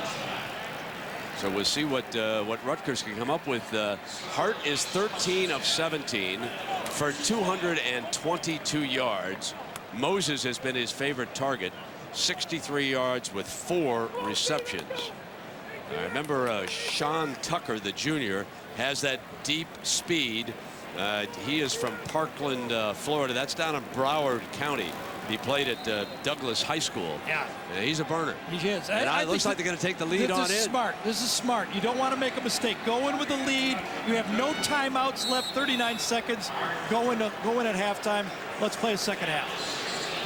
Can't make a mistake and ruin a good first half of football. Your chance of going 80 yards in 39 seconds is almost zero. So Schiano content to let the seconds tick away here. Up by 7, 41 points in our first half. Dirk Cutter's been trying to dig out from behind or tied all night long. And there's the fullback. Leonard had a fabulous game. And let's check in with Jack and Coach Cutter. Coach, how would you grade your team's performance in this first half? Not great, Jack. We're getting our butt kicked right now up front. We can't stop them. So we got to get it straightened out here at halftime. What sort of message will you give your kids? Well, we better wake up. We better wake up fast. Thanks, Coach. All right. A very honest coach. Well, that's what you've been saying. The Scarlet Knights, their first bowl in 27 years. And right now, we send you to Reese and the gang back in Bristol. All right, Brent, glad to have you along on the Dodge Halftime Report. Lou and Mark, alongside of the 2,000 people, came to Florida to pay their respects to the Dungy family and say goodbye to James, the Colts team, along with dozens of NFL stars past and present, attended the 2-hour service. Dungy is relying on his faith during a difficult time. We loved our son very much. He loved us, and we miss him terribly. But we also understand that we have some tremendous promises from God, and God promises to be with us, and he's with us in the great times. He's with us in the tough times, and our family will stand strong. The strength that we have in the Lord will allow us to get through this just as we get through times of victory. Our grief is great, but from our family, we just say thank you. Say thank you to everyone.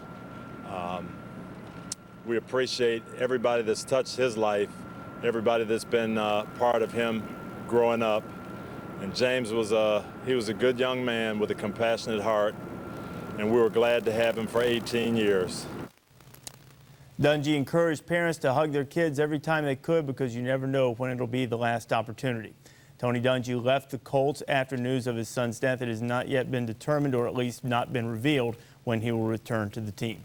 Still to come here on the Dodge Halftime Report, we'll turn our attention to college football. And game earlier tonight, the Happy Tigers of Clemson running roughshod over the Fighting Ralphies of Colorado. See our second half in high definition. There are the stats, Gary Danielson, and total yards 349 for Rutgers, more than that high-powered offense of Arizona State. So I guess my question, any bad omens that you saw as far as Rutgers is concerned with this lead right now? I think I do. If you looked at those stats, you went right down to the bottom.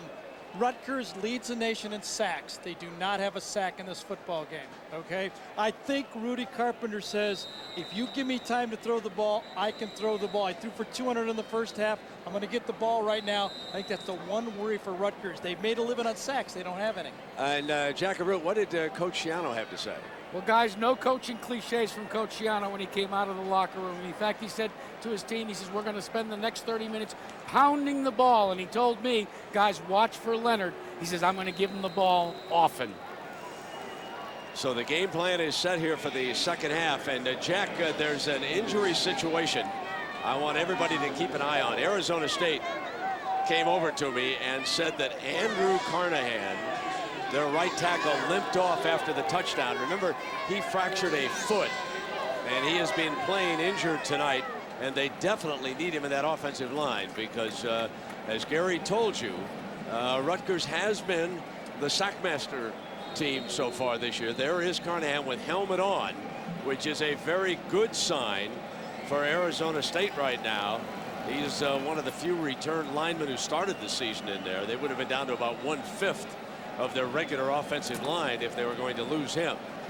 Arizona State will get the ball to start the second half. This is a short kickoff, fielded at the 17-yard line by Burgess. And Burgess still dancing.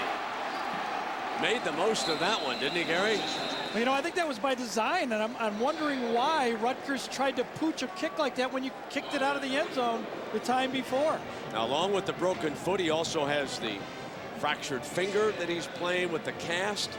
You'll see him leave that huddle, and we'll keep a very close eye on this offensive line. He's a junior from Hereford, Texas, one of those tough Texans, limping out there, number 52. He's got a pin in his right wrist that he struggled with all year. He's wounded. He is wounded, but they need him. He's got to finish it off. So first down and 10. They put a fullback in. They flare him. Downfield on first down and caught by number 82, Jamal Lewis. A huge hit on the opening play of the second half as the Sun Devils go 40 yards. Here's Carnahan right here. Watch him block down, and then Rudy comes out to the outside when he feels the pressure and then delivers the ball to Lewis. Lewis is listed as a tight end. Next year, he will be a slot back. He has lost weight. He runs a 4.6 40. He's one of those hybrids that's going to be more of a wide receiver next year for Arizona State. Neal is the right defensive end for Rutgers. Burgess on the screen, slips the first tackle. Out of bounds just inside the 20 for a first down. Carnahan is just gutting it out right now, Brent. He can barely move. He's got a right leg that he's limping on. He's got a left pinky that's taped up. His right wrist had a pin in it, and they call a screen to the outside that he has to go out and try to clean on the corner. Boy, I'll tell you, a badge of courage for this guy. Absolutely. This is just not fun. This is tough work when you're injured like that, and you know your team needs you. It's the only way you got it. Got a bad matchup at left tackle. You can't have a bad one at right tackle. They flop Neal to work against him. He slips the block, closes on the quarterback to the end zone, deflected, incomplete. So the Rutgers coaches spotted the injured tackle, and pressure was coming on Carpenter that time. Neal was coming off the edge around Carnahan. I tell you, Carpenter, now the backup quarterback is Chad Christensen.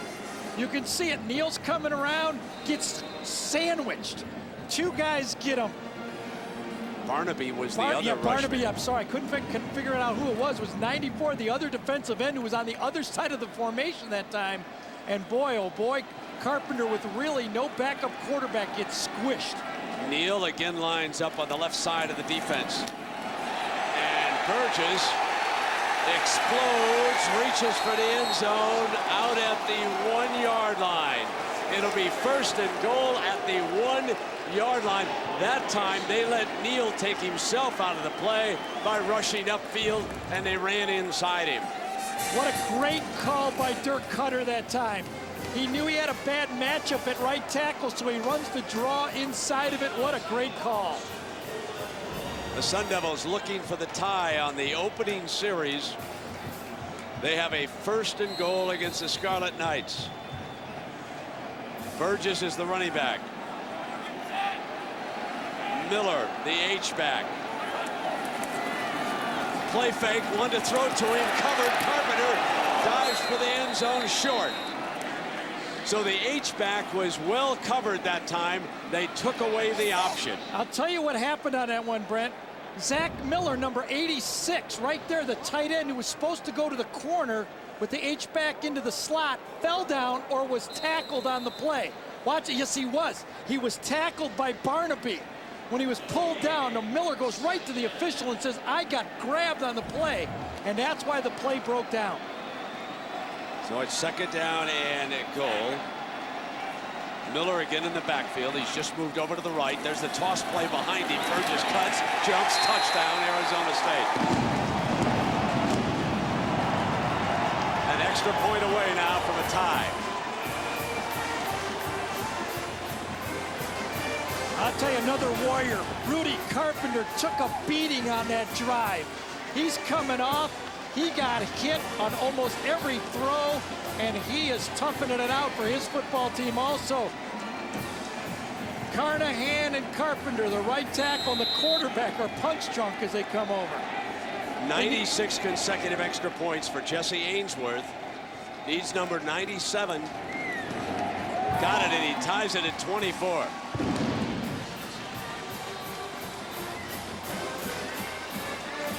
Power to the right, get it back to Burgess, and stick it in the end zone. A brand new game at the Inside Bowl in Phoenix.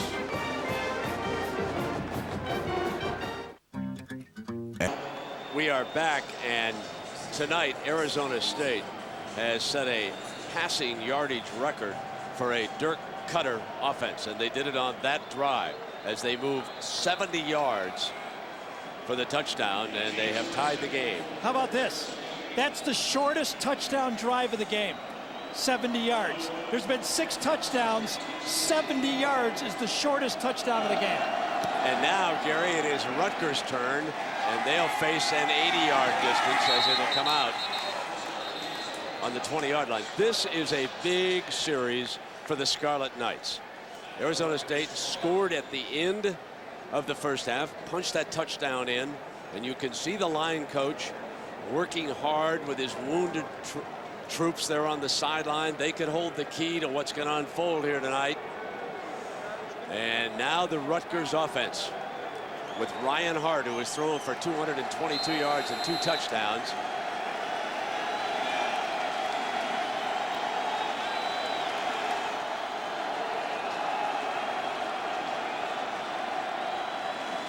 Here's the freshman for 3 yards, and then he is stacked up following the left side, Sosa and Zuta, that offensive line.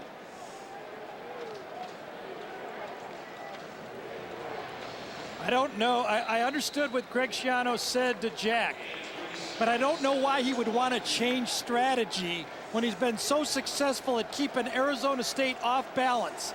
I think if you just pound Arizona State, they'll load up the box and stop you. You got to stay wide open and do what you did in the first half.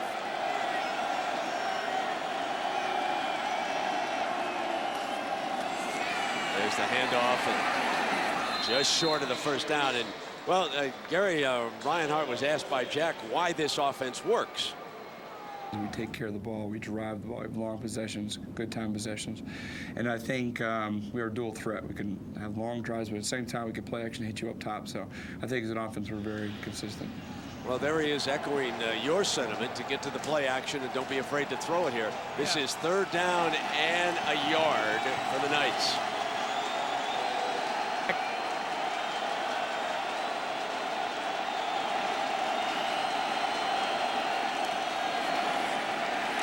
Leonard is short. Great stop by Jamar Williams, who has been the playmaker on defense for Arizona State tonight. Came right from the outside. They loaded the box. They dared Rutgers to throw the ball, and they made the play. There he is, number 4, going to come behind the play and make it. No one touches him on the play to stop him running the ball. Pounding the ball, I think, gives Arizona State too big of a break. You got to keep them off balance. And now Ryan Neal, the defensive end, will be the long snapper.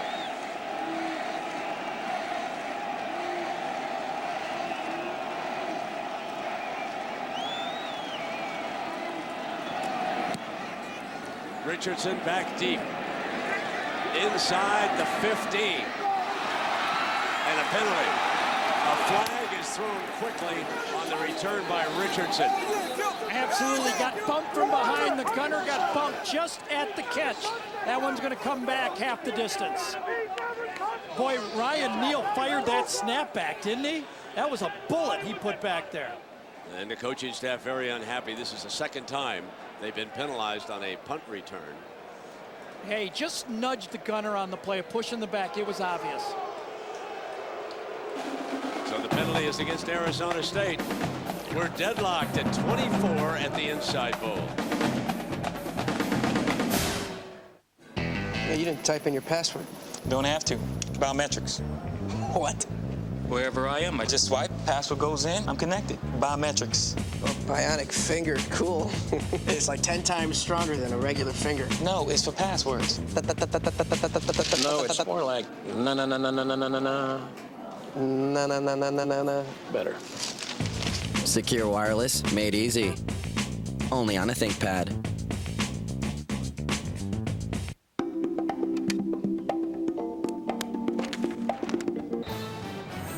ESPN College Football, the Insight Bowl, is brought to you by Insight, provider of IT solutions for the way you work. And in part by Chrysler. Inspiration comes standard. And State Farm. Great service, great rates. That's why 40 million drivers trust State Farm. Guys, just at the end of the half, Rudy Carpenter went off into the dugouts in the locker rooms here, and he looked to me, and he looked me up, and he said, this is not over yet. You saw him that score. He got beat up pretty well. When he came off the field, he looked me up again. He gave me the high side, and he said, see? Yeah, Jack, and right now he's pointing out at Neal, who's lined up. He's cocked at that left defensive end. And he moves in on the inside and helps out on the tackle that time. This is going to be trench warfare coming up right now, Mr. Danielson. It's a gut check. I'll tell you, Arizona State has given everything. You see a nice stunt that time. That was a little play. Tackle went outside. Neal stunted back inside. That's a really good call by Schiano because Carnahan is not able to move quick enough.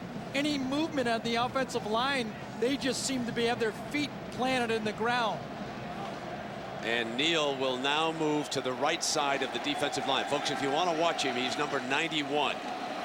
Big-time college defensive lineman.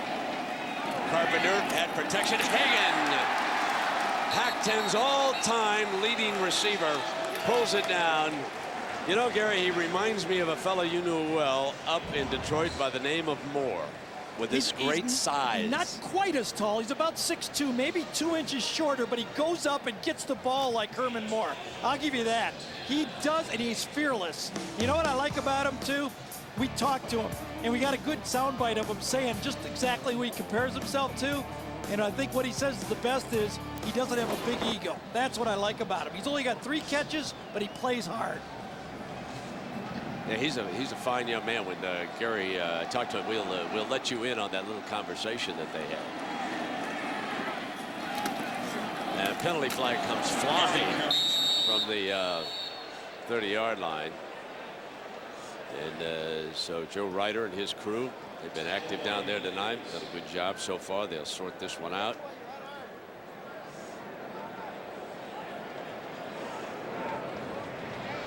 ACC crew, folks. Building a block against the offense. So back it goes again. Well, let's here's Gary asking Derek Hagen who he's like in the NFL. I think Jerry Rice and a little bit of T.O., but without the attitude. You know, I'm not a guy that's a big, you know, trash talker out there, but I'd have to really say Jerry Rice. Everybody loves Jerry Rice. Well, he's got that number. And I think the way he compares favorably to Jerry, and I don't want to take that leap, but he is precise route runner. And I think, you know, like I said before, you can depend on him. He goes to the right spot, and he'll always be there. Quarterbacks love guys like that. Okay, he's firing him up, exerting some leadership. He stepped up and became one of the leaders of this team, especially when Rudy Carpenter, a redshirt freshman from Westlake, California, was forced in at quarterback, replacing the injured Sam Keller. So Hagen became more and more outspoken. Carpenter once set the screen, and he overthrew Burgess. So it'll be second down. We're at the top of the hour here on ESPN. Chase Field, home of the Arizona Diamondbacks, and it is home to the Inside Bowl. College football once a year. Sometimes they have played soccer in here. The Mexican national team drew a huge crowd when they came and played here in downtown Phoenix. A gorgeous, gorgeous facility. If you're ever in the area and you'd like to drop in on a Major League Baseball game, this is one of the places to see. We're tied at 24, 9:50 to go in the third quarter. And Herring brings it out to the 25-yard line, about the original line of scrimmage. And in case you missed the early going, Leonard powering across for a 3-yard touchdown. And then Carpenter in Arizona State went to work. And on the toss, Burgess. And we are deadlocked at 24. Arizona State favored by, well, early on, almost 2 touchdowns, and then down to about 9 points. Third down and 11. Here's the blitz. Throws to the hot man as Hagen, who was cut off. And he's claiming that that route was impeded that time by Roberson. What'd you think, Gary? I thought the ball was uncatchable. It was over his head too high, and they're not going to call pass interference. It was an uncatchable ball. The ball was too high, and as the defensive back played through, if the ball would have been low enough, he might have been able to make a play on it. That's the way I saw it. Uncatchable ball, they're not going to give you interference on it. Now here's Jesse Ainsworth. He's been busy tonight. Handles all the kicking. Foster's waving everybody away. It takes a Rutgers bounce, and they're going to be working with favorable field position. 55 yards away after a bad 29-yard punt. Timeout in Phoenix. Tomorrow. Well, you know, on Tuesday, the Arizona State University football players went to a charter school here in Phoenix. They painted pictures with the youngsters, and they read stories to them. And you know, you can just imagine how excited those youngsters were when the big football players from Arizona State showed up. And a lot of these bowl teams, they travel to hospitals around the country. A lot of things go on during bowl week. Rutgers with a first down. Slick catch that time by number 8, Trez Moses, and we check in with Jack. I'm with Rich Fennessy, who is the president and CEO of Insight Enterprises. And Rich, first of all, for people that don't know, tell us what Insight is all about. Insight is a reseller of IT, computer products and services to small, medium companies around the world. So in the U.S., Canada, and the U.K., we have 4,000 teammates who sell computer products to small, medium, and large companies. I want to ask you a question after this play. Hold on. Sure. Second down and 7 with 8:20. Dumping off the screen pass, and Leonard's got the first down plus as he's at the 36-yard line, Jack. We've been treated to some great bowl game action tonight, but this is your 9th year sponsoring it. What does Insight get out of this association? I tell you, first of all, I always get the question, why do we sponsor bowl game? One is we love college football. 2 is we get great brand awareness. And 3rd is there's some great synergies between technology and world-class college athletics. So just being able to bring technology and college teams together is a great opportunity for Insight. Well, Rich, we're glad you love college football because we do too. Thanks. Thank you. Hi, Jack. And it is first down for Rutgers with quarterback Ryan Hart. Off the play fake, in trouble, fires a beautiful throw. And first down at the 10-yard line, Clark Harris, the tight end. What a job that time, Gary, by Hart, who was under enormous pressure. It sure was. It's a bootleg pass. The pound the ball has ended. They have thrown the ball. There's Clark wide open on the play. Even with pressure in your face, when you get a guy wide open like that, Cantonese can't make the play, and it has been all pass this series for Rutgers, and it's opened up their offense again. Another thing, Brent, Dale Robinson, the Pac-10 MVP, defensive co-MVP, has not played in the second half. Obviously injured in that first half. The freshman Ray Rice can't scoot free on that play. Mondutai and Vincent there defensively. And Rutgers comes right back. Deadlocked at 24, and there's Robinson watching from the sideline. The Pac-10's co-defensive player of the year. Helmet off, and from all indications, he's not coming back anytime soon either. And he's the speed at linebacker, and I think that's why those crossing bootleg plays will work even better now against this Arizona State defense. Leonard in motion off the play fake. In underneath, dropped. Ball was thrown a little bit low to Tucker. And a little bit behind, and Tucker, feet went out from under him. You saw Ryan Hart, I don't know, at least I did. He kind of just was mad at himself. He knows he did not make an accurate throw. When you throw those short passes, you must be accurate because the receiver doesn't have enough time to adjust to the football.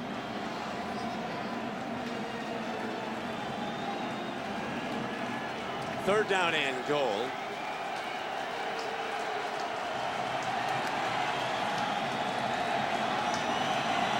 Leonard goes up as a tight end on the left side of the formation. Schiano is on the field calling timeout. Timeout has been called. It was recognized by the quarterback, Ryan Hart.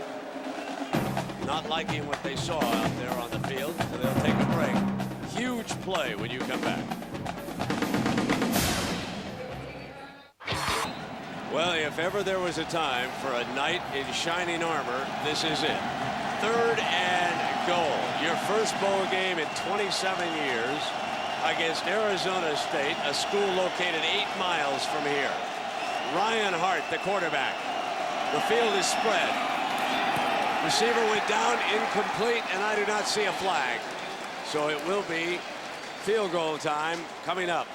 Josh Golden, who was inserted in the starting lineup for Arizona State here tonight, had coverage over there on Sean Tucker. I think Ryan Hart was throwing the stop fade on that play, and Sean Tucker kind of overran the play. Not lack of communication or organization on that play. Tucker was going deep, and Ryan Hart was throwing a stop fade. Ito is 17 of 24 on field goals, including tonight's. Here's the 23-yarder for the lead. Anthony Callie, the holder.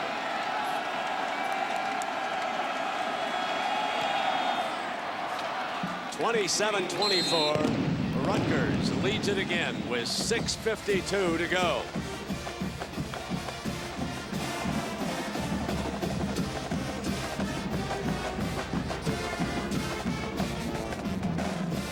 Here it is right now. Josh Golden's man-on-man out on Sean Tucker.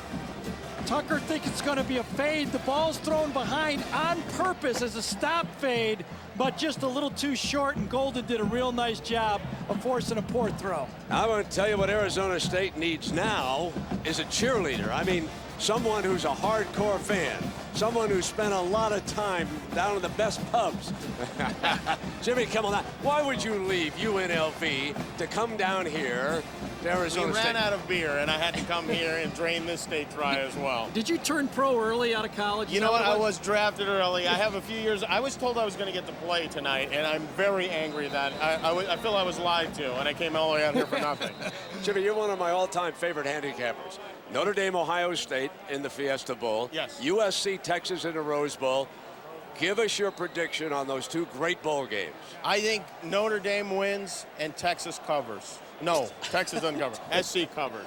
You know, I've had a few beers. I'm going to be honest with you. Jimmy, Brent, you talk the same language with Brent. You know, now Brent had this line at 13, and then it dropped to 9.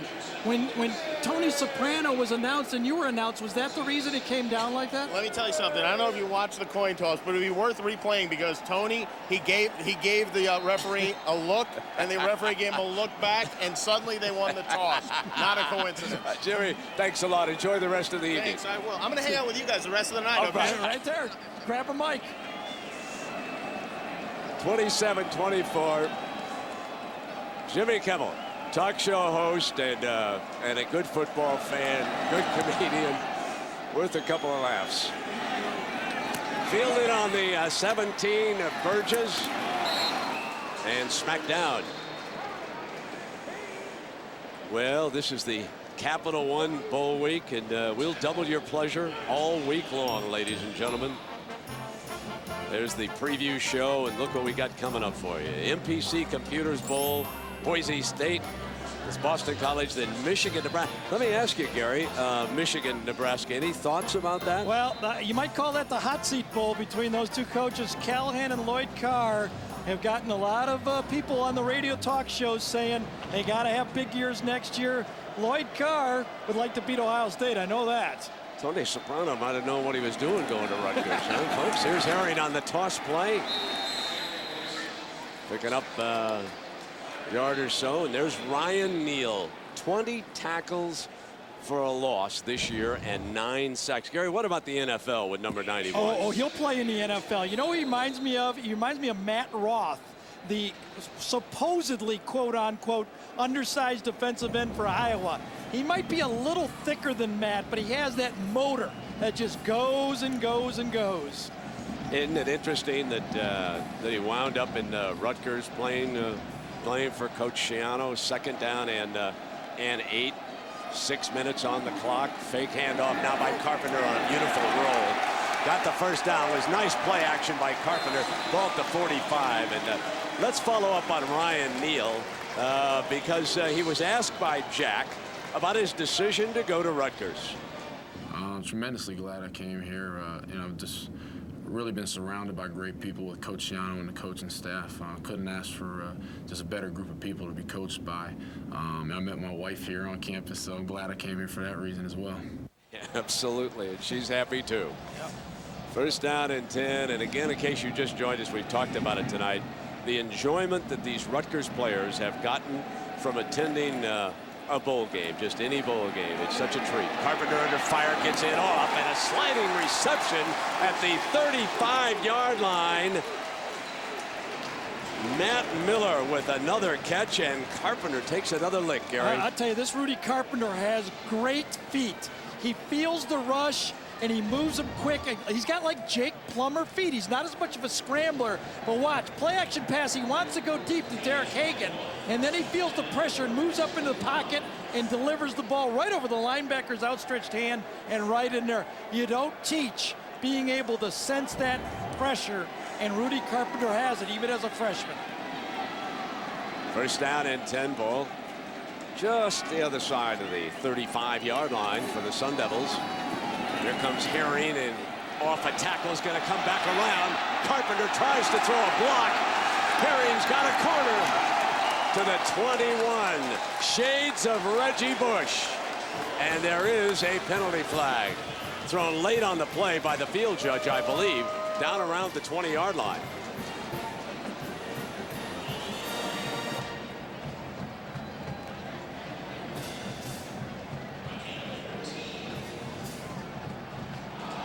Against the offense.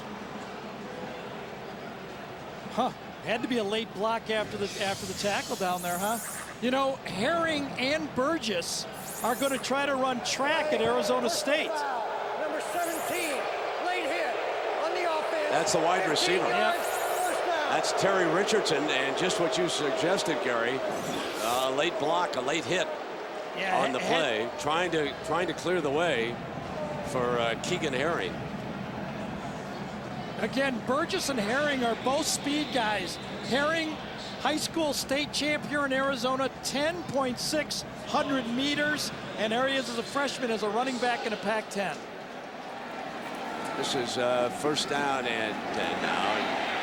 Carpenter spots daylight, dashes for the 1st down, so they are back just shy of the 20-yard line. Got it back, Barnaby, the defender. Boy, that was a great read again by Carpenter. Derek Hagen thought he was open, but the safety was sneaking right behind him. Carpenter sensed that and figured he had to run the ball. He looks downfield, he senses coverage, so he just keeps going, runs right inside Zach Miller's block, and picks up the 1st down. A heady football player, isn't he? Yes, he is.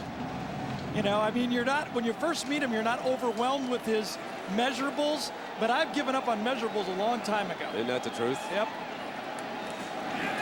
Play fake by. There's a penalty flag on this play to the end zone. Caught. But there is a penalty flag.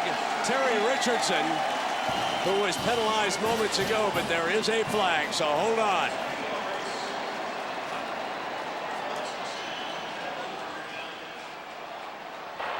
They're signaling touchdown. Offside defense. There it is. A 23-yard scoring strike. Coach Cutter is happy. A record-setting passing year for Arizona State. Can they put up yards or what? They do it against everyone. They throw the ball. They know how to throw the ball. They're taught very well, and they just come out blistering. You know, they've thrown the ball this year 8 games for more than 300 yards and 5 games for more than 400 yards this season.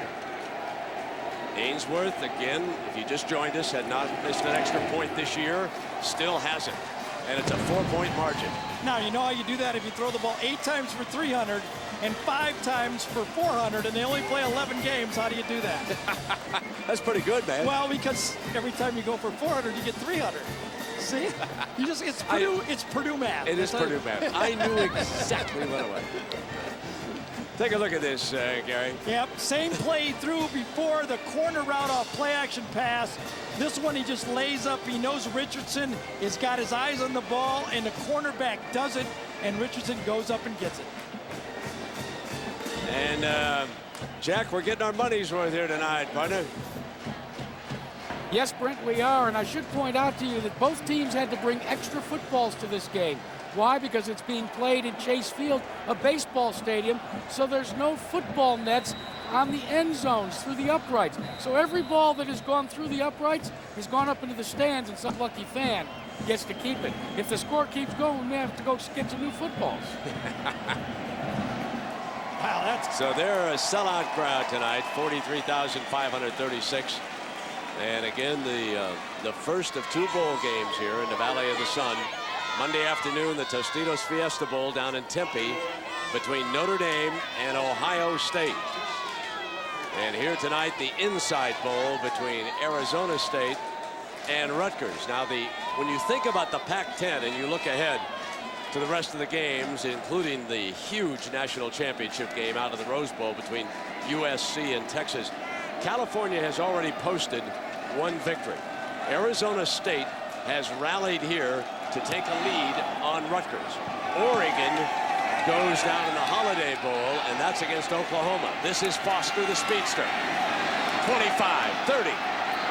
Breaks out and tripped up down at the 40-yard line. Ainsworth, the kicker, tripped him up.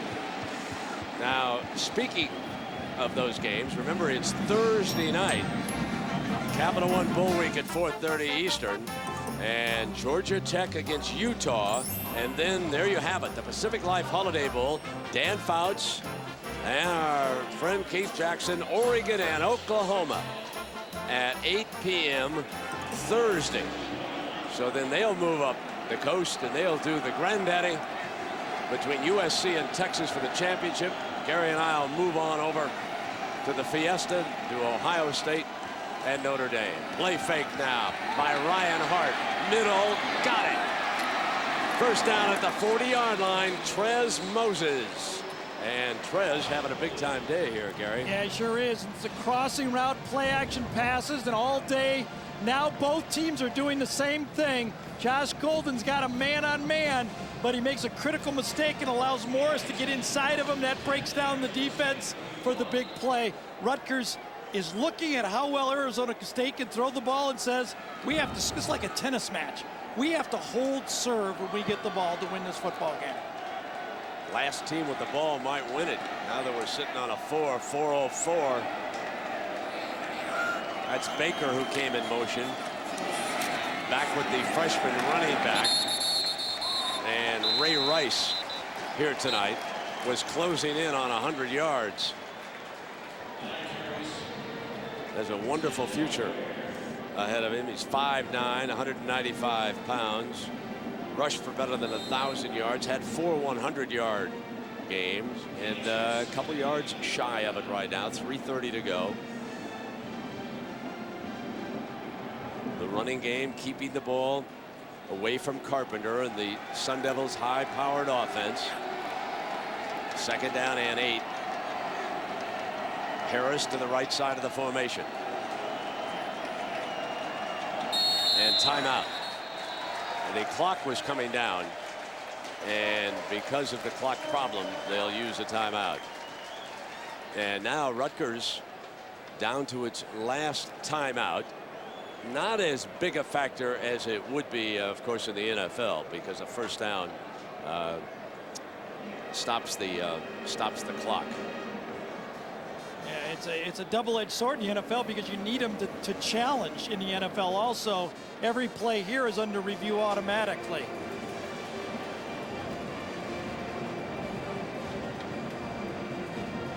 Ryan Hart is talking to Craig Van Steer, the offensive coordinator, who's up in the box, calling the plays and working him through. McNulty right there, the offensive receiver coach.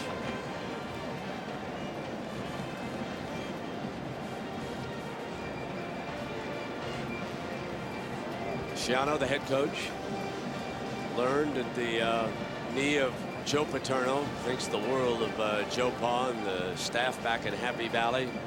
Then went down, worked for Butch Davis at Miami.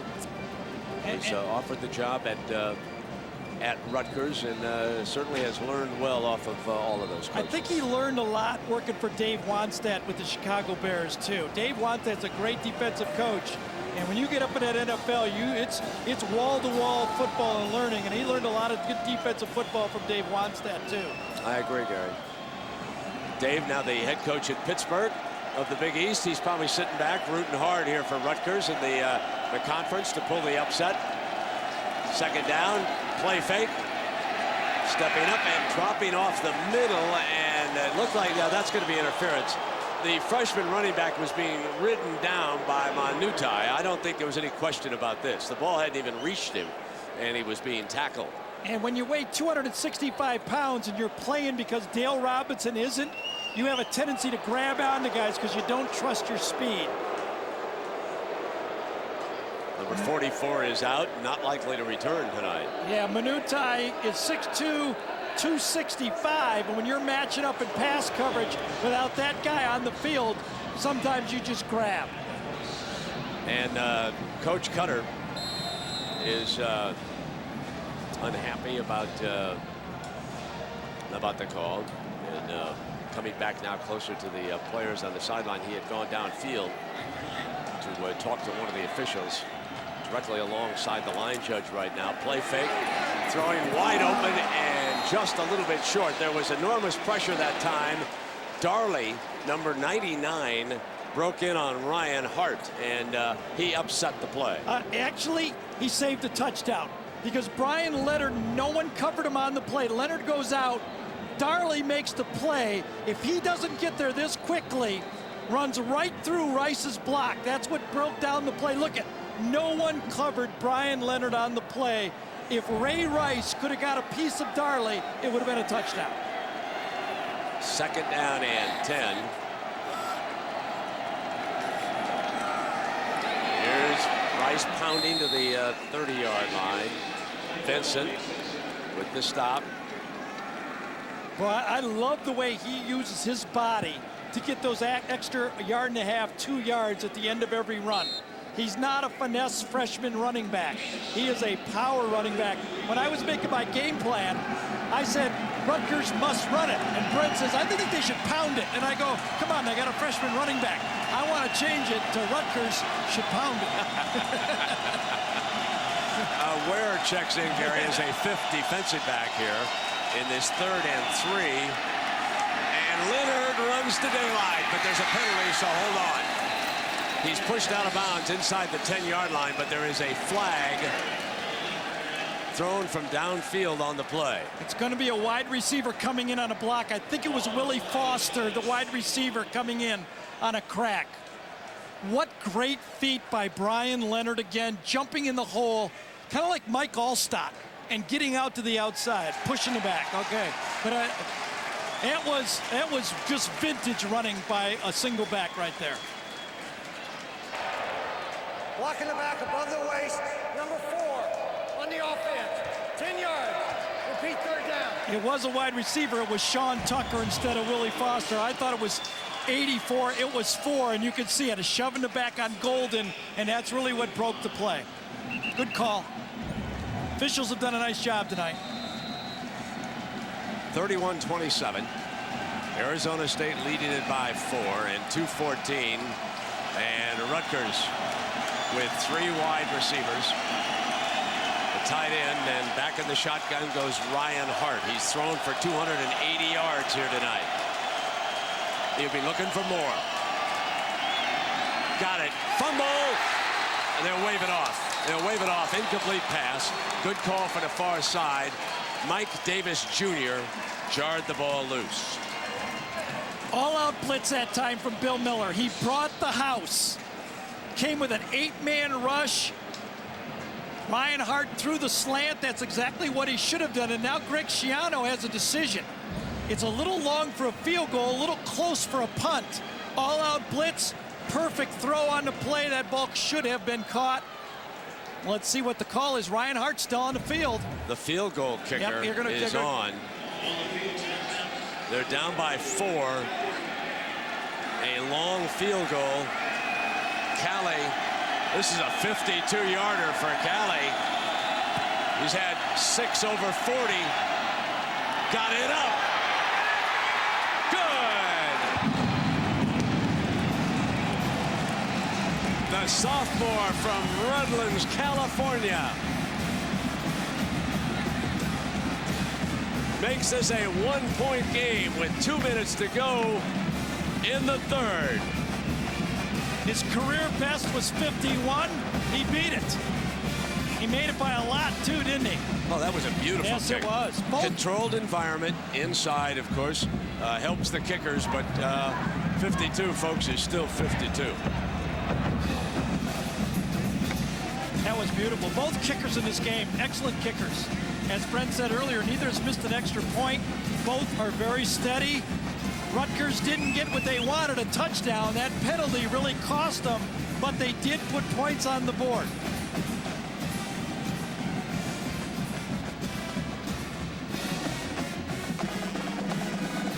Is he happy? Hit all 3 of his kicks here tonight. Pushes Rutgers to within a point. And 2:05. I think Dirk Cutter's on the sideline, and Rudy Carpenter's saying we got matchups in the secondary that we can take advantage of. Just give Rudy some time. Remember, Cutter's offensive line is patched together, limping, just trying to hold on in this game. 31-30, 2:05. Another wild and woolly game involving a Pac-10 team. What else is new? Yeah. When you get a Pac-10 team involved in a football game. How many of you stayed up late back east and watched USC against Fresno State that night? No wonder Keith wants to keep working. These games are fun all the time out here in the Pac-10.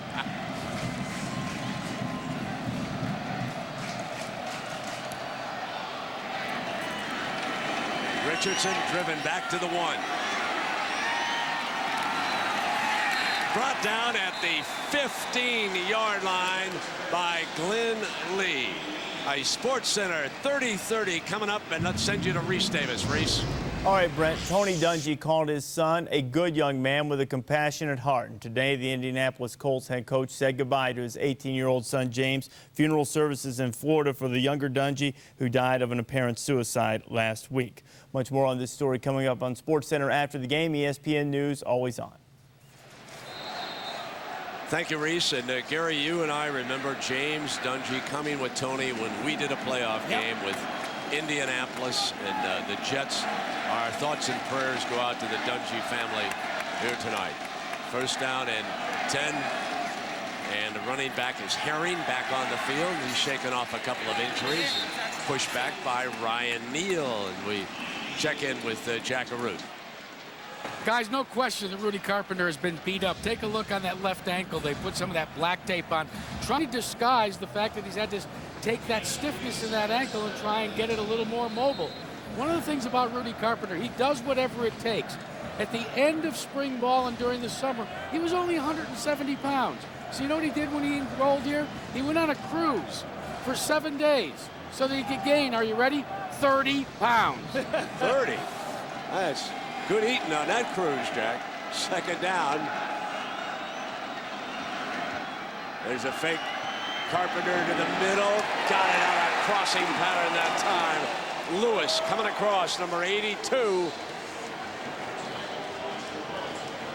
This guy just puts the ball right there. I mean, at tight end, Lewis is going to go there. Fullback in the flat. This is the same pattern that's been run all day by Arizona State. There's no mirrors here, no magic, no smoke. This is just a well-taught team and an accurate quarterback who puts the ball right on the running receiver.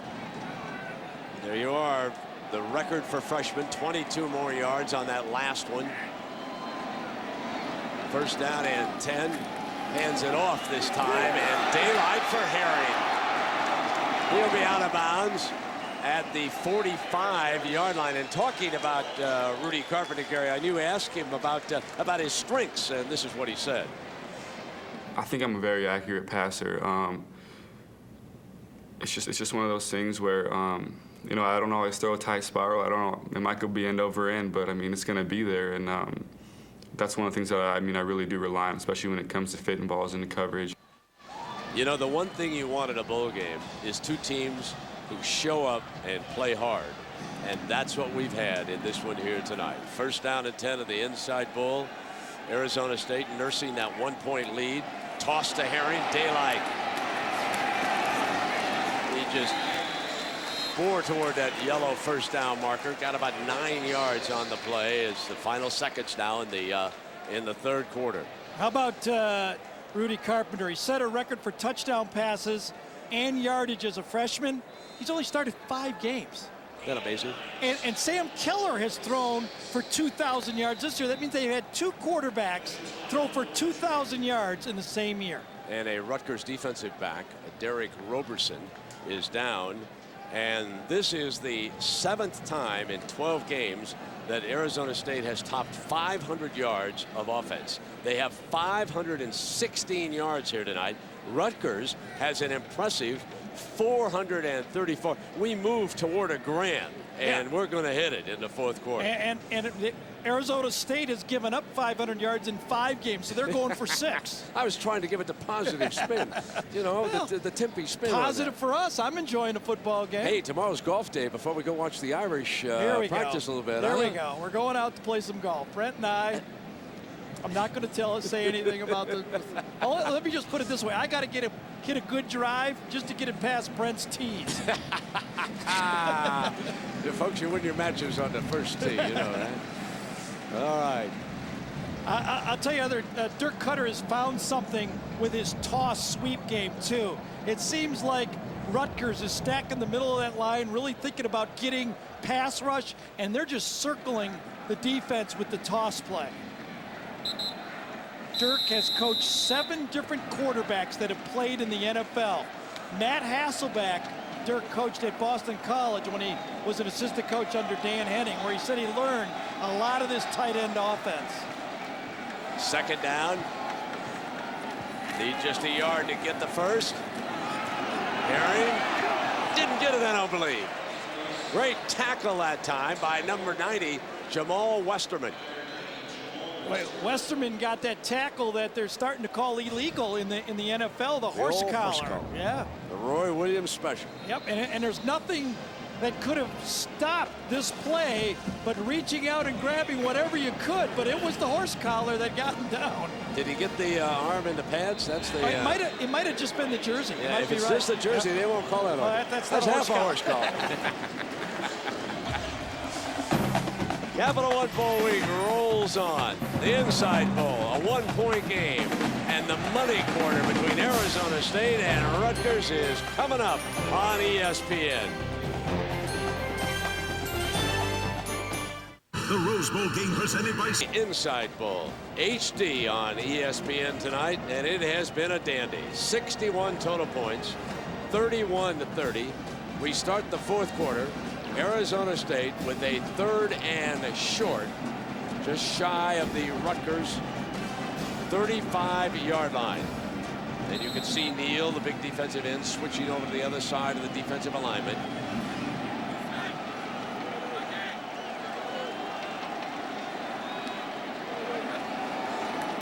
Gonna throw forward or take off. Fumble! Rutgers pounces on it. Carpenter turns it over. And a big break for Schiano and the Scarlet Knights to start the fourth quarter. Meekin's in on the play. Just as Rudy Carpenter was going to throw the slant, he saw the safety come in there.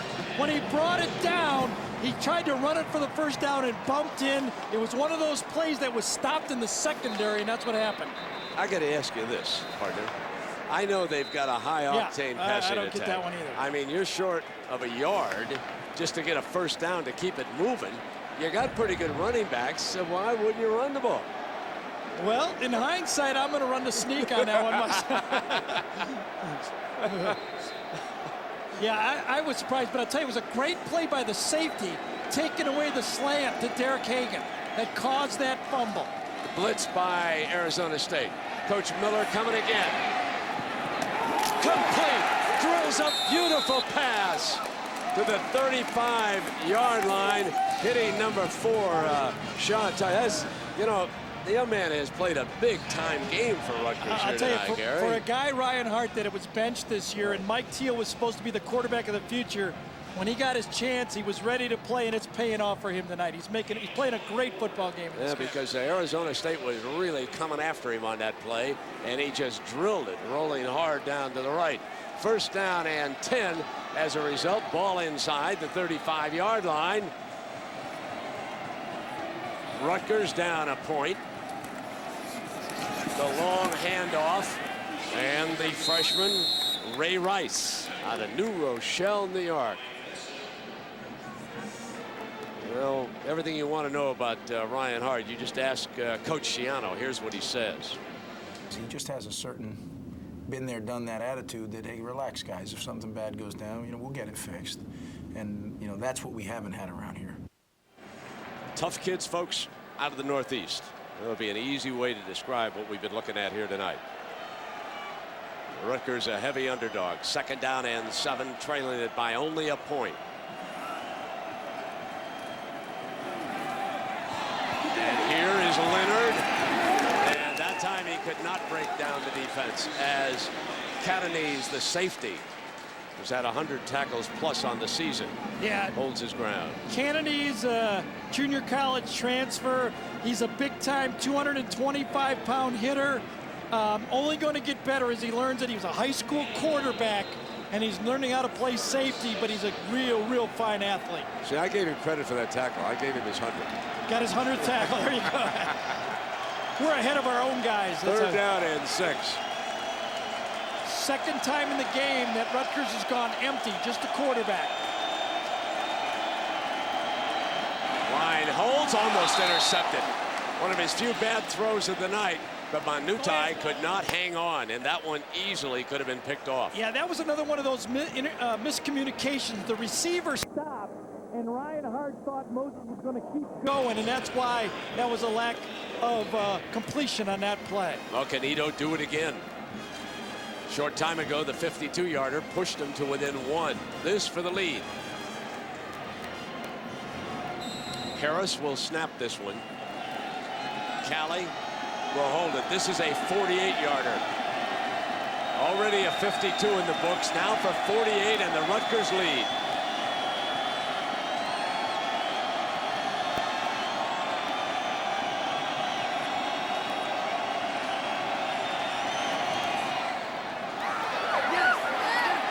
Got it. 52-48. The kid doesn't miss. And Rutgers leads it 33-31. But can the Scarlet Knights hang on against Arizona State's offense? Head coach Dirk Cutter of the Arizona State Sun Devils ready to go back to work here. Trailing by 2. Greg Schiano on the other side, about to call the defensive plays. Badly in need of a stand here with his team ahead by 2 points. Rutgers has never won a bowl game.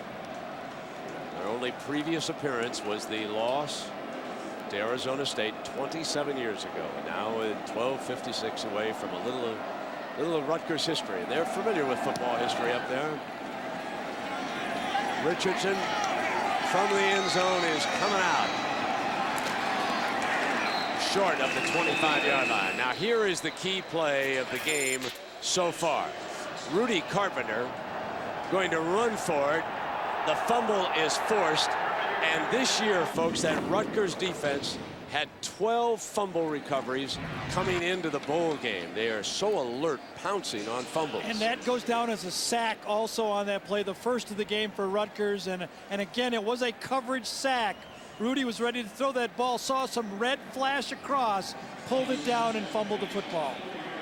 And we can see an injured Sun Devil is down on the play.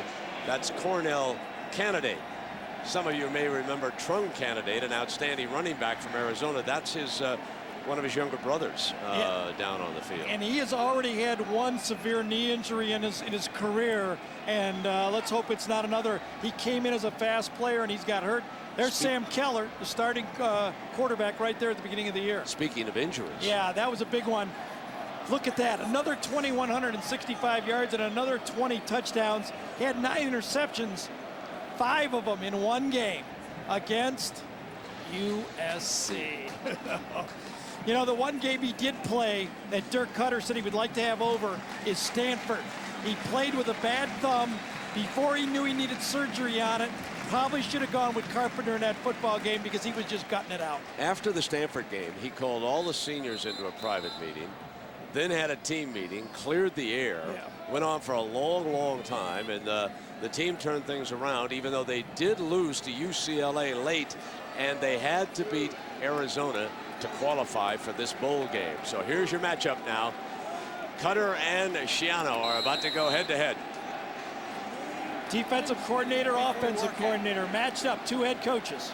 Burgess is the running back for Arizona State, but Carpenter will have none of the run game. High, incomplete. Burgess, the intended receiver, circling out of the backfield. Got hit just as he let it go, and that's why that play went high. That throw went high because he could feel it and couldn't step in to that throw. Schiano happy with that pressure. The only way to stop him is with pressure.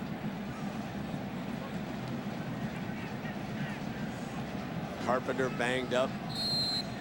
There you see Carnahan, number 52, limping up to the line. He's playing with a foot and a hand injury there at right tackle. Under fire from this defensive front. Burgess could not slip free. And that was Devron Thompson, an interesting story. His father, Jeff Joseph, he played linebacker for Arizona State in the '87 Rose Bowl. And his mom now lives back east, and the young man attended Rutgers, but his dad is here tonight. And he was on that team, that John Cooper team, I believe it was, that beat Michigan in the Rose Bowl. And how ironic that was. John then, of course, became the Ohio State head coach after that. And then he had nothing but trouble trying to beat Michigan. So go figure. Third down. Carpenter complete for the first down. And Zach Miller, the sophomore tight end, makes another catch. The truth is where you go when you want one. Rudy Carpenter has a lot of faith. Zach Miller struggled with ankle injury, shoulder injury. When he's healthy, he's one of the finest tight ends in the country, and you saw Carpenter go right to him. Look for Derek Hagen now to go to get this football. Been a little bit quiet tonight, but if he wants to go throw the ball to Hagen, he will be open. Hagen has 4 catches, Gary, for 85 yards. Herring, the running back. Schiano barking out instructions from that sideline. Here's Herring. And no word. Down to the 40-yard line. Ryan Neal and Westerman making the stop for the Knights. It's a little different when you watch an offensive coordinator, how calm he stays calling plays. Cerebral, one step ahead. You watch a defensive coordinator, it's all body language, trying to get his guys fired up. It's just a contrast in how you call plays as an offensive guy or as a defensive coordinator. Greg told us he'd like to stay as defensive coordinator. He likes staying close to the players. part of why he enjoys coaching. Fake by Carpenter, going to roll to the right and take off. Diving near midfield, and for that first down marker, got it. You'll see the spot right there. And when he runs over, he obviously does not see the yellow line that we see on TV, but they put that sash, that red little thing on the sideline opposite the down markers, so as you're coming out of bounds, you can see the first down marker on the opposite side. Hitching to get him. What would you call that, Brent? I called it a sash. I don't think technically that's what it is. What is that? Worked for me.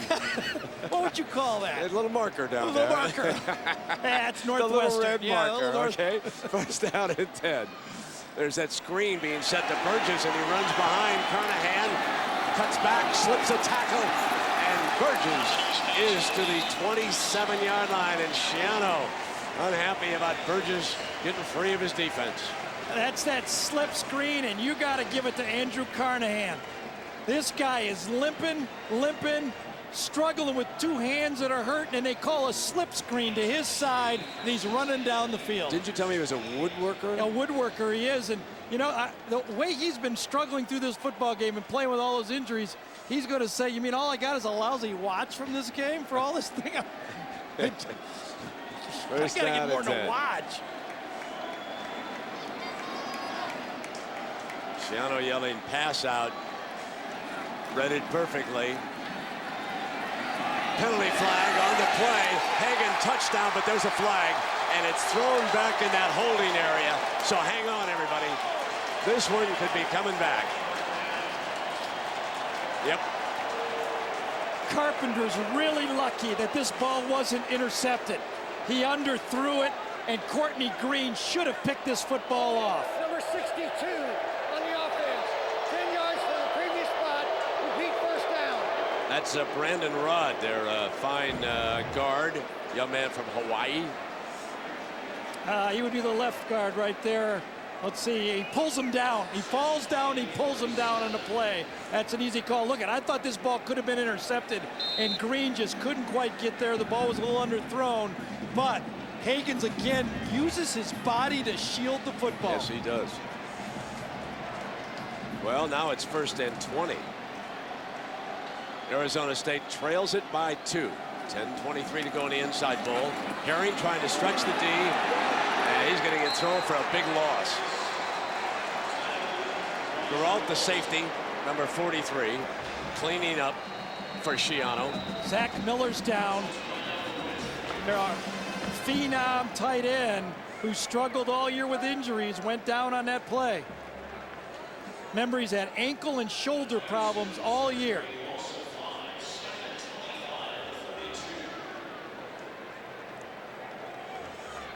These numbers for the night are good, Gary. Yes, they are. He's a fabulous. Oh, they're going to the knee. Oh, he looks okay. See, you touch a guy's knee, he gets right back up.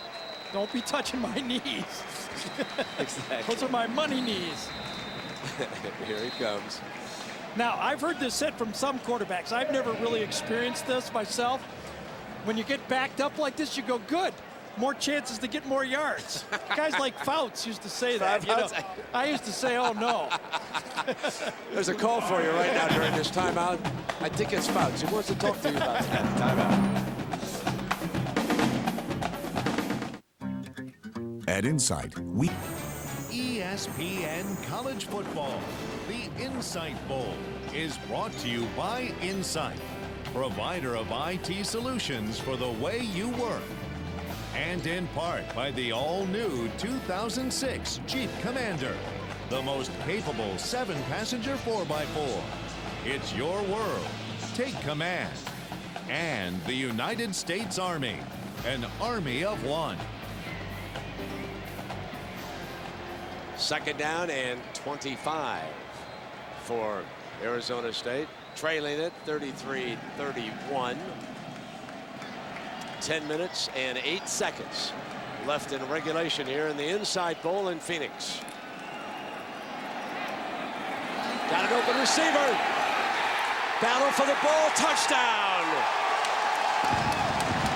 Great job by Matt Miller to pull it away on the goal line for the score.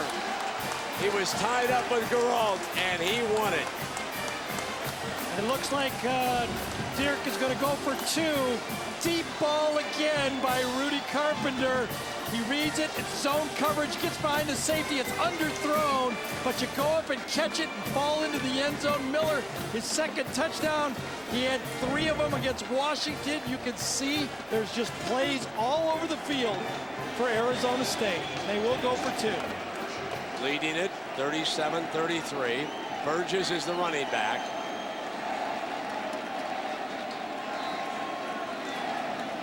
For 2, got it. Putting it right back in the hands of Brent Miller. Now, usually you ask me, do you agree if they go for 2? When you have this good of an offense, if I could back up and go for 5, I'd go for 5.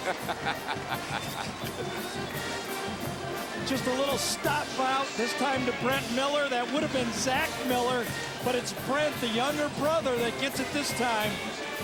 Ball is perfectly thrown, and young brother gets it.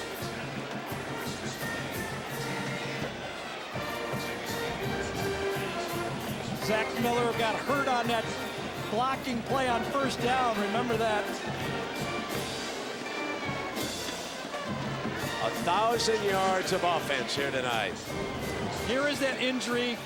There's Miller right there, and this is friendly fire because it's Brandon Rudd. Watch him run over his own guy, friendly fire, and just tweaks that left knee.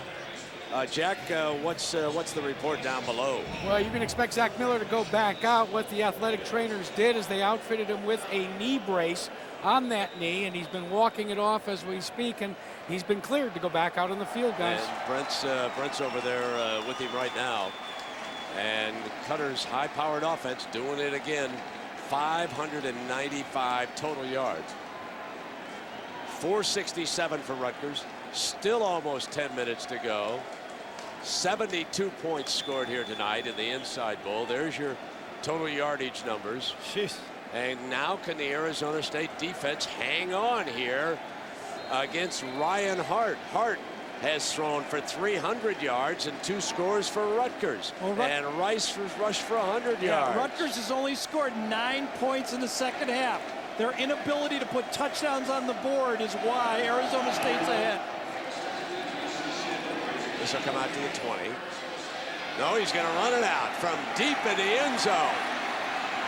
And he makes good on the decision. Great return by Foster. I think that Arizona State relaxed a little bit like I did. I thought he was going to take a knee and bring it on out. Look how deep he is. Watch Underwood, number 10, say, no. Oh, all right, go ahead. I'm behind you. Lateral to me. Oh, well, let's see if I can get out there. And this time Willie Foster breaks it. He almost runs into Underwood again. Underwood almost made 2 tackles on that play. You know, when you make that decision, you better make it good. You better make it to the 20. And he got 40 yards on that return with Underwood telling him to take a knee. I was feeling it, Coach. That's what they say. I was feeling it. We're at the top of the hour here in Phoenix. 39-33, still 9:47 to go. Swing pass, Leonard won't go down. Finally to the 43-yard line. So with Gary Danielson, Jack Arute, I'm Brent Musburger. Chase Field, home of the Arizona Diamondbacks. And Arizona State 11-9-1 in bowl games. And Rutgers seeking its first bowl win ever. And right after the game, SportsCenter will be coming your way. 39-33. The Sun Devils lead it. And now Ryan Hart, the Rutgers senior, will see if he one more time can drive the Knights. Low picked up by Leonard and waved off incomplete. And Jack, when the defense was out there, what was Ryan Hart doing? Well, as he told us, he says he thinks one of his best assets is being a leader. So the leader got his troops together and he challenged each and every one of them. In fact, Brent, he said, look, field goals aren't going to get it done. Let's get our poise, let's get our focus back, and let's march down the field and score a TD.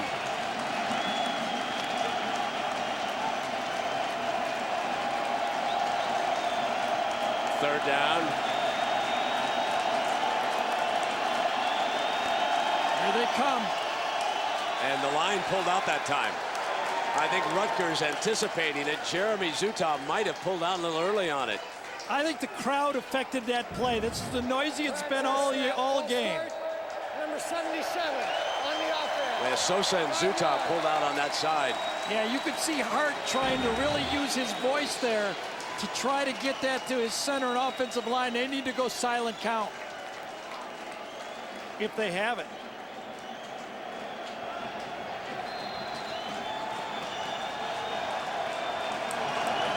Hey guys, they do have a silent count. They practiced it when I was down there, and one of the interesting things is the crowd noise that they put in included exactly what I'm hearing now. Don't know where they got it, but it was loud and it was boisterous. 5 wide. Rutgers spreads the field. And another movement by the offensive line. Sosa pulling out early, and there's confusion as he goes up under center to change up. The tackles are not hearing him. It's so noisy out there. And Shiano is telling him what he has to do now to get that line moving.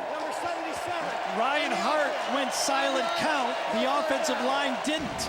They did not communicate it. He lifted his leg up, and then he's trying to get the football, and you can see it. Half the team thinks it's silent count, and half the team doesn't know. What was once 3rd and 8, Gary, is now 3rd and 18. Yes, and remember, they burned 2 timeouts already, so they can't do any more timeouts, and they want to save 1 in this game.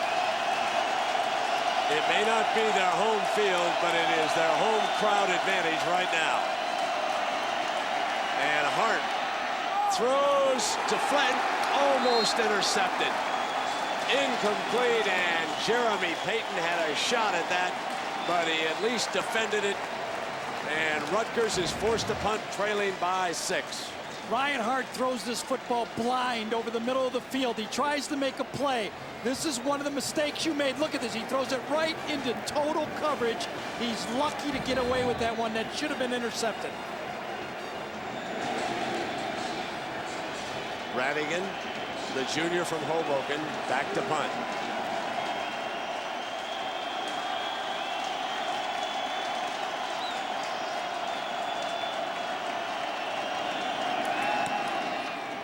Booms in high. Fair catch by Richardson at the 31-yard line. 8:50 to go. Arizona State leading at 39-33.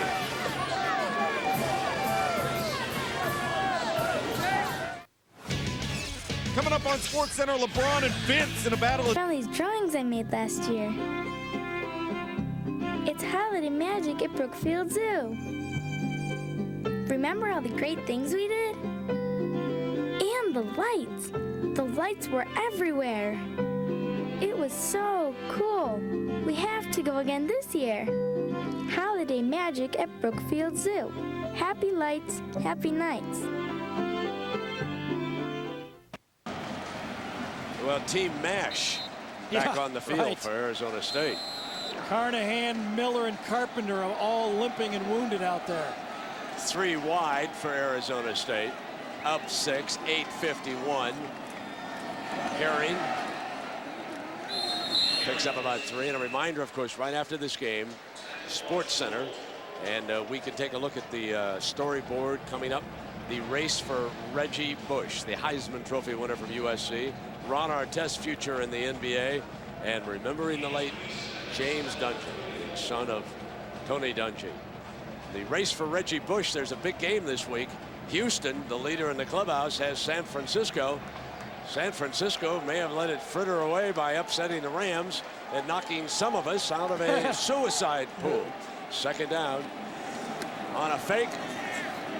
Firing and complete. Hagen has got it at the 46-yard line.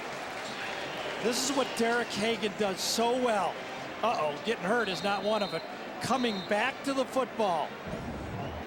When he goes and runs his route, when he plants, and he's got Roberson. Now watch him come back and explode back to that football and just beat Roberson to the football. That is a technician. Another limping football player for Arizona State. They might decline the next bowl game. They had that many guys hurt. So many injuries. Yep. And they came in, and of course, remember, this is a team recovering from the flu, which had just riddled the entire team. Coach saying he'd never seen anything like it. First down and 10. Here's the toss play. Herring cuts off of it and gets across midfield on first down. Meekins. That's a positive play for Arizona State. I'll tell you, putting 3 tight ends in the football game, running a toss sweep and gaining 5.5, almost 6 yards on the play. Keegan Herring is an interesting young man. He's only a freshman, 5'10", and he rushed for 791 yards this year. He's from Peoria, Arizona, a home state product. So here's Keegan, number 24, and as the running back right now, 2nd and 5.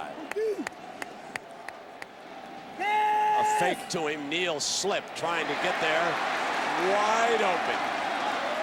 If they don't find one Miller, they'll find another one. And Brent, who just scored that touchdown, picks up the first down. Well, you've always thought 2 Millers is better than 1, haven't you?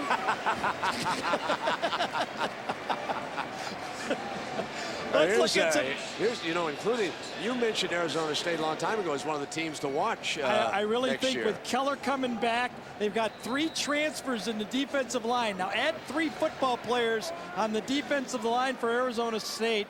I think Cal is set up to have a great year. Their quarterbacks are healthy. I look for Iowa. They made a good run at the end of the year. I look for them to come back.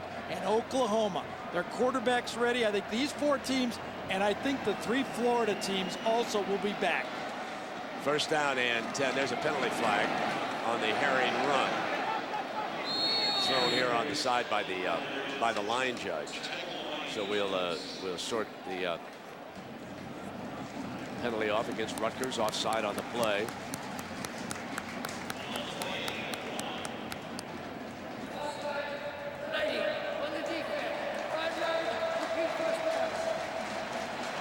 So again, a reminder now as Capital One Bowl Week rolls along on ESPN.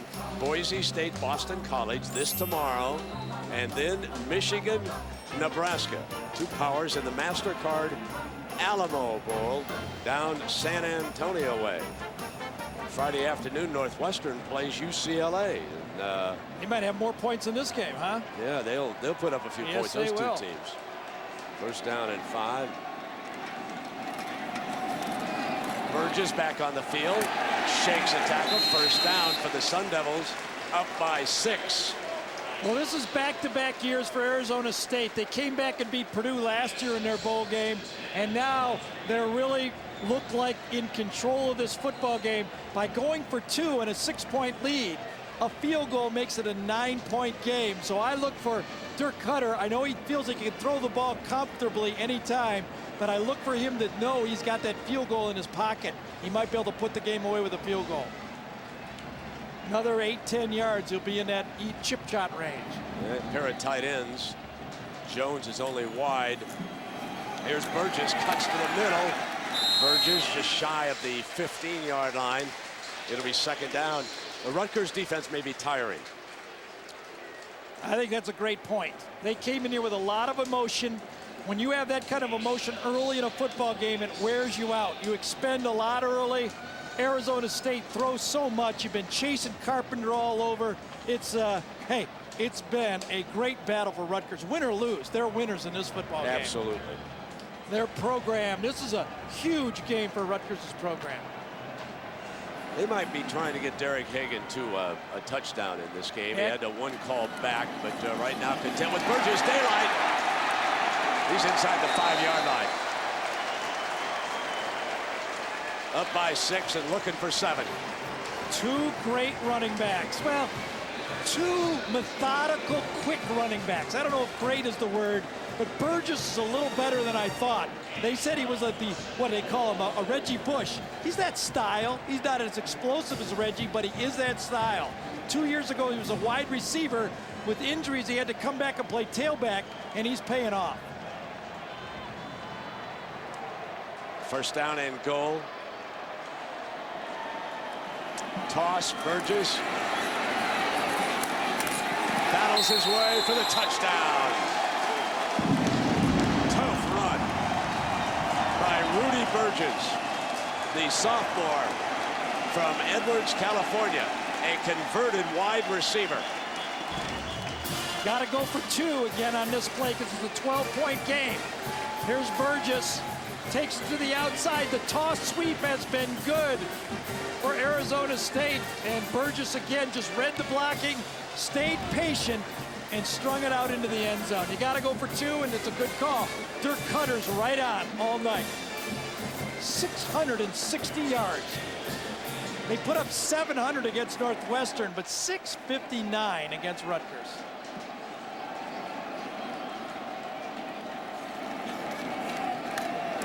For 2, Carpenter's going to hoof it. Oh. When he gets there, you see why quarterbacks slide. Thompson delivered the blow. Way to pop up. I'll tell you, he's winning over his teammates. He's a tough hombre. Sam Keller's going to be in for a battle. Sam's an elite quarterback, but this kid is a player. He's a football player. Did you see the way he bounced up? Absolutely. Was John with the linebacker on this? You know, we talked to Dirk Cutter about Rudy Johnson. Came from California, was offered by UCLA late, but he kept his commitment to Arizona State. And you know what Dirk said is, he grew up tough. And you can see it right there. Man, oh man, your team just reacts to that when you play like that. Yeah, he's been a tremendous performer here tonight. You can't say enough about his 460-plus yard game, 4 scores. You know, he's the highest rated quarterback in all of college football. He only qualified tonight because he didn't have enough starts. But his first pass tonight meant he was the highest rated quarterback in college football this year. Yeah, a gutty performance by both these teams. Yes.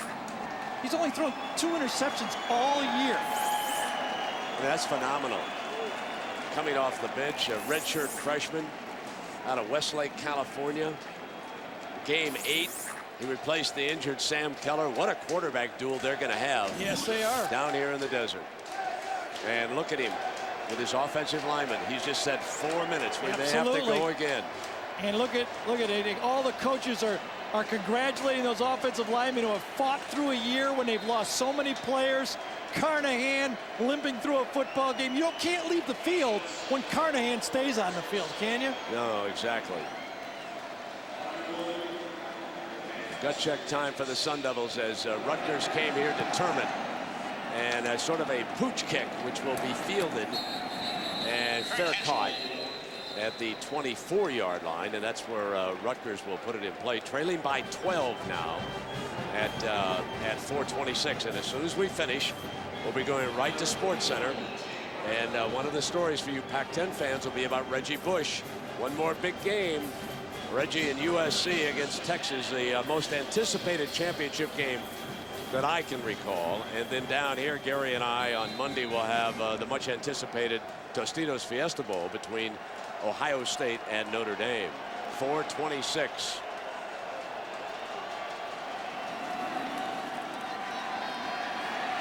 Going deep. And intercepted at the 25-yard line. Picked off by Josh Barrett. And Barrett still on his feet. There's a penalty flag. There is a penalty flag as Barrett takes it all the way to the end zone. But there is a flag way back. So hang on, everybody. Ryan Hart's last 2 passes have shown a lack of patience. It was still a football game. Remember, he forced the one over the middle that should have been intercepted, and now he forced one deep that was intercepted.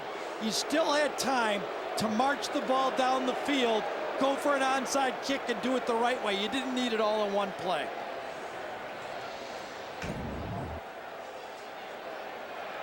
I mean, Ryan has played a great game, and we've all made this mistake. Tried to get it all in one play. You can see receiver bumps into Barrett, and that's why you get intercepted on the play.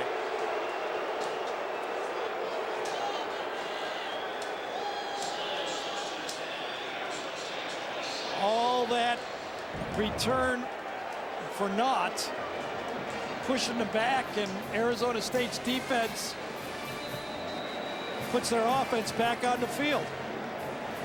Those guys were resting, drinking Gatorade. Now they got to come back on. Rudy was right. Barrett says, 4 more you're minutes. Save me the trouble and stop me early. So here comes Carpenter now with that patched up offensive line. You can't say enough about Andrew Carnahan, Mike Pollack, the center, Rod at guard, Chaz White beat up over there at left tackle. And Burgess bounces outside. Whoa, he got quicks. And you can see why they moved him from wide receiver to running back. And there's another flag down on the field. 3:56, and then we'll be going right away to Sports Center. You know, Rutgers is spent. They gave it their best shot. They don't have to be embarrassed. They stayed in this football game, but they're done. They really are done. On defense, they're just dragging themselves around. Arizona State has their 2 freshman receivers on the field. One of the reasons I said they're going to be a breakout team. On the offense, 10 yards to the spot of the foul. Repeat first down. The one thing that I see on the other sideline with Schiano and Rutgers. 27 years between bowl games, and I'll bet you right now it's not another 27 years before they come back. This program has taken a giant step forward here under Schiano. They're drawing more people. The facility's up to date. There are a lot of good football players in the Northeast, Long Island, New Jersey, up into Connecticut. Heavy competition, New York State. This is Burgess, and he is down at the 24-yard line. And there's no reason why Rutgers can't have an outstanding football program. This is just a huge step for these youngsters and the coaches and everybody else. Well, when you got a guy that believes in your program and is not using your program as a stepping stone to another job, kids have a tendency to want to go there. And that's what Schiano is preaching, that he wants to be there. He lives there. He wants to win at Rutgers. It was a win-win for Rutgers, though, tonight. They played well enough. They played good enough. They have nothing absolutely to be embarrassed about. Very proud football game for them. 2nd down and 11 here. Pounding with Herring and working on the clock as we start to wind it down, so you all can go to Sports Center and get all the latest stories. Find out about Reggie Bush and the upcoming Houston-San Francisco game. We got a timeout on the field. You think about the coaching staff over there, Gary. Who are some of the assistants of that Rutgers staff that we must compliment Robert Jackson, the running backs coach, with that freshman and the fullback, the job that he's done. Who else? And I think Craig Versteeg, the offensive coordinator. We've seen Craig a lot of times. He was at Utah with Ron McBride. He's come in here, and you can tell the type of offense they have, that they can move the football, and they will into the future.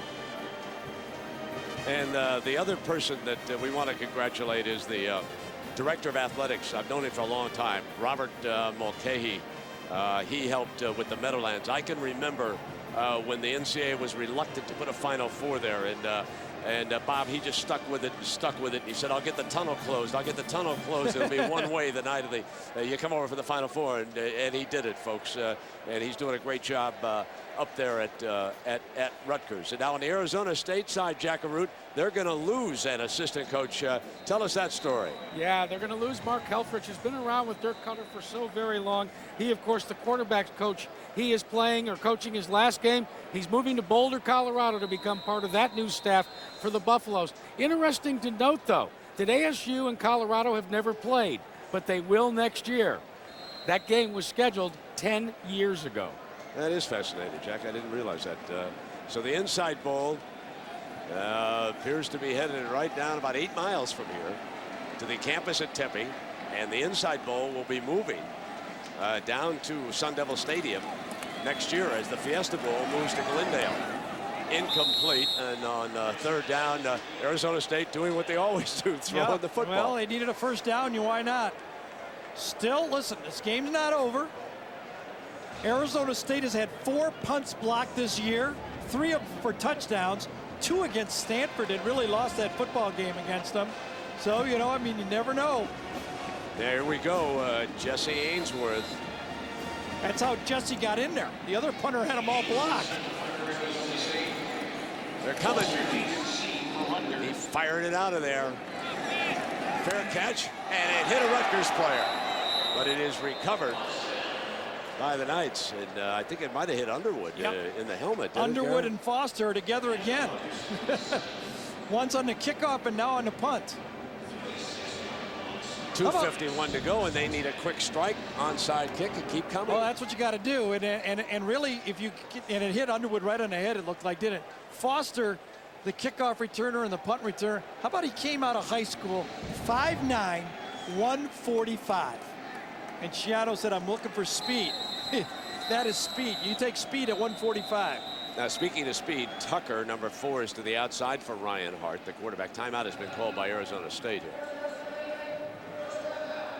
Well, our Capital One player of the game, and certainly no surprise, Rudy Carpenter, the redshirt freshman from Westlake, California. And what's some of the moments for Carpenter, Gary? Well, he says he throws them end over end. They're not pretty, but tonight he was real pretty. He threw tight spirals all night. He put it on the mark, and you know, his receivers went up and got the football, and I love his toughness. He shows how to play that football position. He's he's kind of like that Drew Brees type guy. He wins over his football team by being tough. Impressive numbers for the young man, our Capital One player of this game. And of course, we look ahead. We haven't talked much about the Nokia Sugar Bowl. West Virginia, also the Big East, will take on Georgia.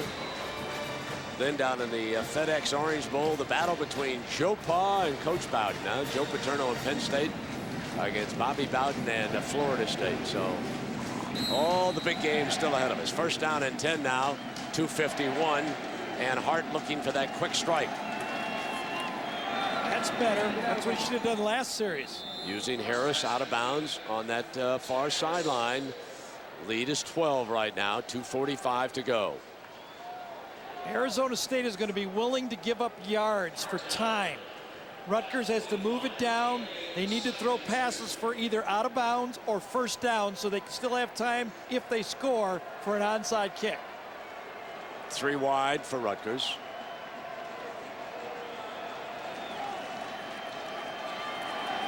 Hart incomplete. Yeah, he got hit that time. That's one of those pressure that got right up the gut that time, and just as he threw that ball, I think it was Holyfield that really rocked Hart when that ball came loose. There's your inside bowl record tonight. Better than a grand.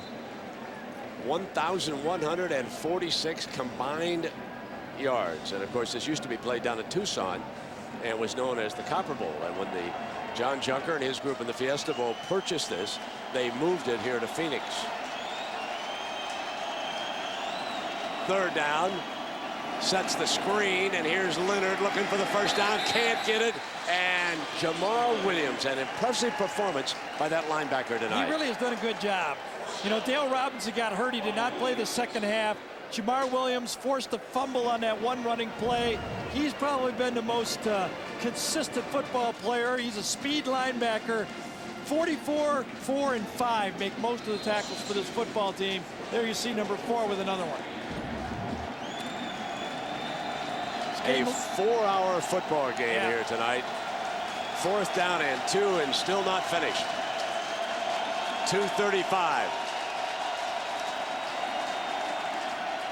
Hart's right at it, got it. First down, again, it's the tight end Clark Harris. First team all Big East this year. So the chains will move, clock stops, 2.5 minutes to go. A lot of guys with hands on the hips on both sides. Just playing on adrenaline and fumes right now, these guys are. Hart steps up, open in the middle, and going to school with the tight end. So again, it's Harris.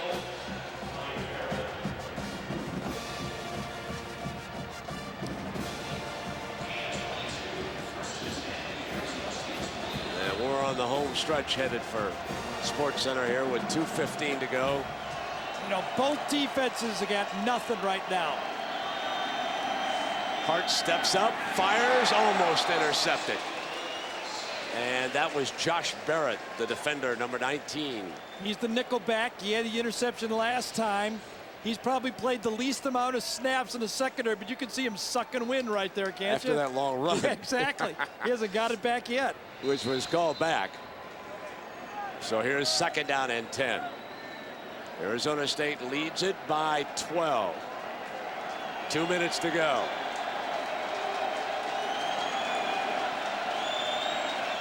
There are some folks who are not turning this one off. Hart is back. Steps up, fires. Got it. Touchdown, Rutgers. Trez Moses. His 5th touchdown catch of the game, and it gives the Knights a life. Going to run the post route right there. Ball is thrown right into the body again. When the corner, I think it's Golden, goes for it, he misjudges it just a bit. Golden doesn't come up with it, and Morris goes right into the end zone. Wouldn't Ryan Hart love to have that deep ball back again when he should have done this last time? Now it's onside kick. Naito needs to make this. Make it a 5, and then it'll be the onside kick. Now he's a fine kicker, and we'll see what he's got. If he can spin it, give it the high hop, get it to 10 yards. Schiano knows the Knights have got a chance to win this. Good protection. Defensive line is out of gas on the pass rush. He throws it. Golden goes for the football. Oh, that's a nice hang on right there. Rutgers has exhausted its timeouts, so the onside kick is critical. They must recover it. Now remember, in the college rule, 4 players must stay to one side of the kicker. So the kicker makes 5, meaning 6 can go to the other side. In the NFL, you can put as many on either side as you want. There's Schiano right in the special teams huddle. Yeah, he really does get right in the middle of everything, doesn't he? Yes, he does, including practice. Yeah. It came out, you looked down the field, you said, tell me where the coach is. And I looked down, I saw a bunch of guys running around. He was playing catch. You see Hagen coming out. They're going to get all the hands guys out here that they can, obviously. So wide receivers, running backs, tight ends, they'll be on the field for the Sun Devils. Chad Christensen, the quarterback, number 10, the backup quarterback, is also out there right in the middle. There he is, Chad Christensen. He has very good hands. He's also a holder for the kicker. There you see it, 4 guys over here to the right of the kicker. And there it is. There's 4 up there, 6 down here, and 1 in the middle. That's 11. And Burgess is back deep. Now after the Cortese kick, will put it on the tee. He'll kick it off here. See if he can spin it.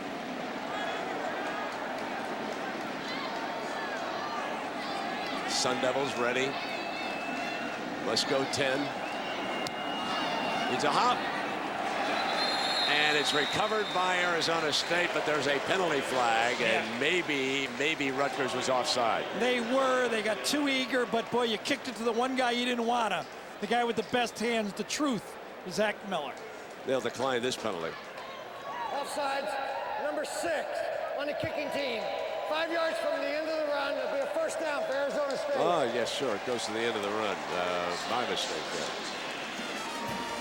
So let's see. Let's add this up. That means Arizona State has now gone 7 games where they've gone over 500 yards in offense, and they're now at 6 games where they've given up 500 yards in defense. So right on cue, Arizona State. And an offensive line that can't wait for tomorrow morning. Right. A sleep in, well-deserved soak in a hot tub. Some tender, loving care from moms, girlfriends, wives, whatever. First down. And knowing college coaches, you know what they'll say? Off-season program starts next week.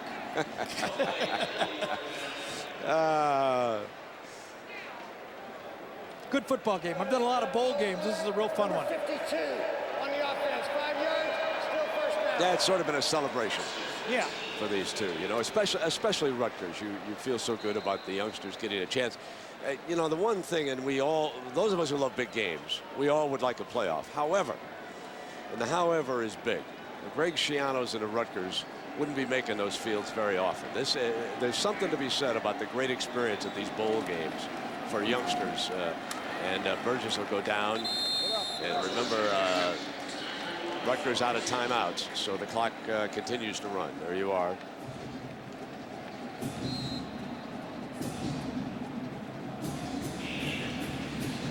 So we're going to shut it down just as soon as we get finished here with the last minute and a half. We're going to ship it off to Sports Center. Of course, a reminder that ESPN's got a doubleheader coming up tomorrow, another one the next night.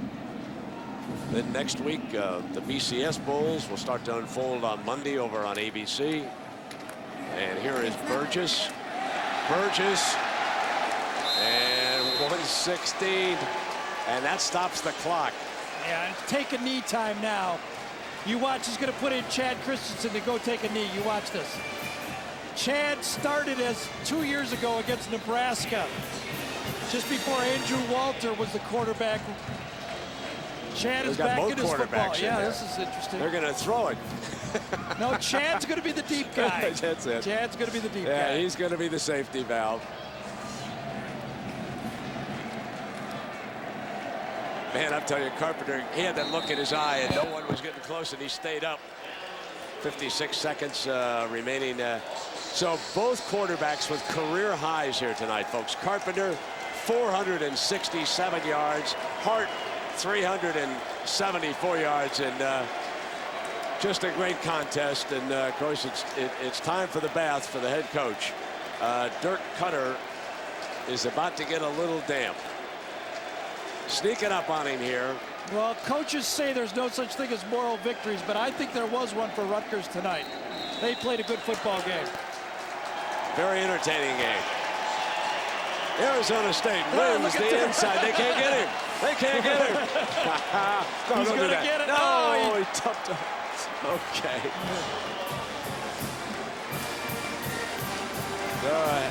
Some happy. Stan Barrett and Neil Everett are coming up on Sports Center. Once again, wild and woolly. 85 points, 45-40. This has been a presentation of ESPN, the worldwide leader in sports. We'll be on ESPN News in just a moment to wrap it up. Coming up next on ESPN Sports Center. For Gary Danielson, Jack Arute, and our entire crew, I'm Brent Musburger.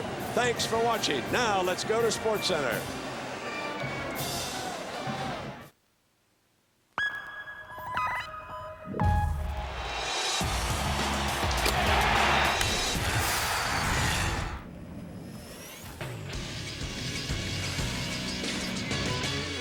This is Sports Center. On only 8 carries today. And now Ball hangs on to it, but he is hotly pursued by Kite Afiaki, the senior from Salt Lake, and it's a 1-yard loss. So there's an example of not just size, but speed. He's 6'2", 285. And so much was made of the Utah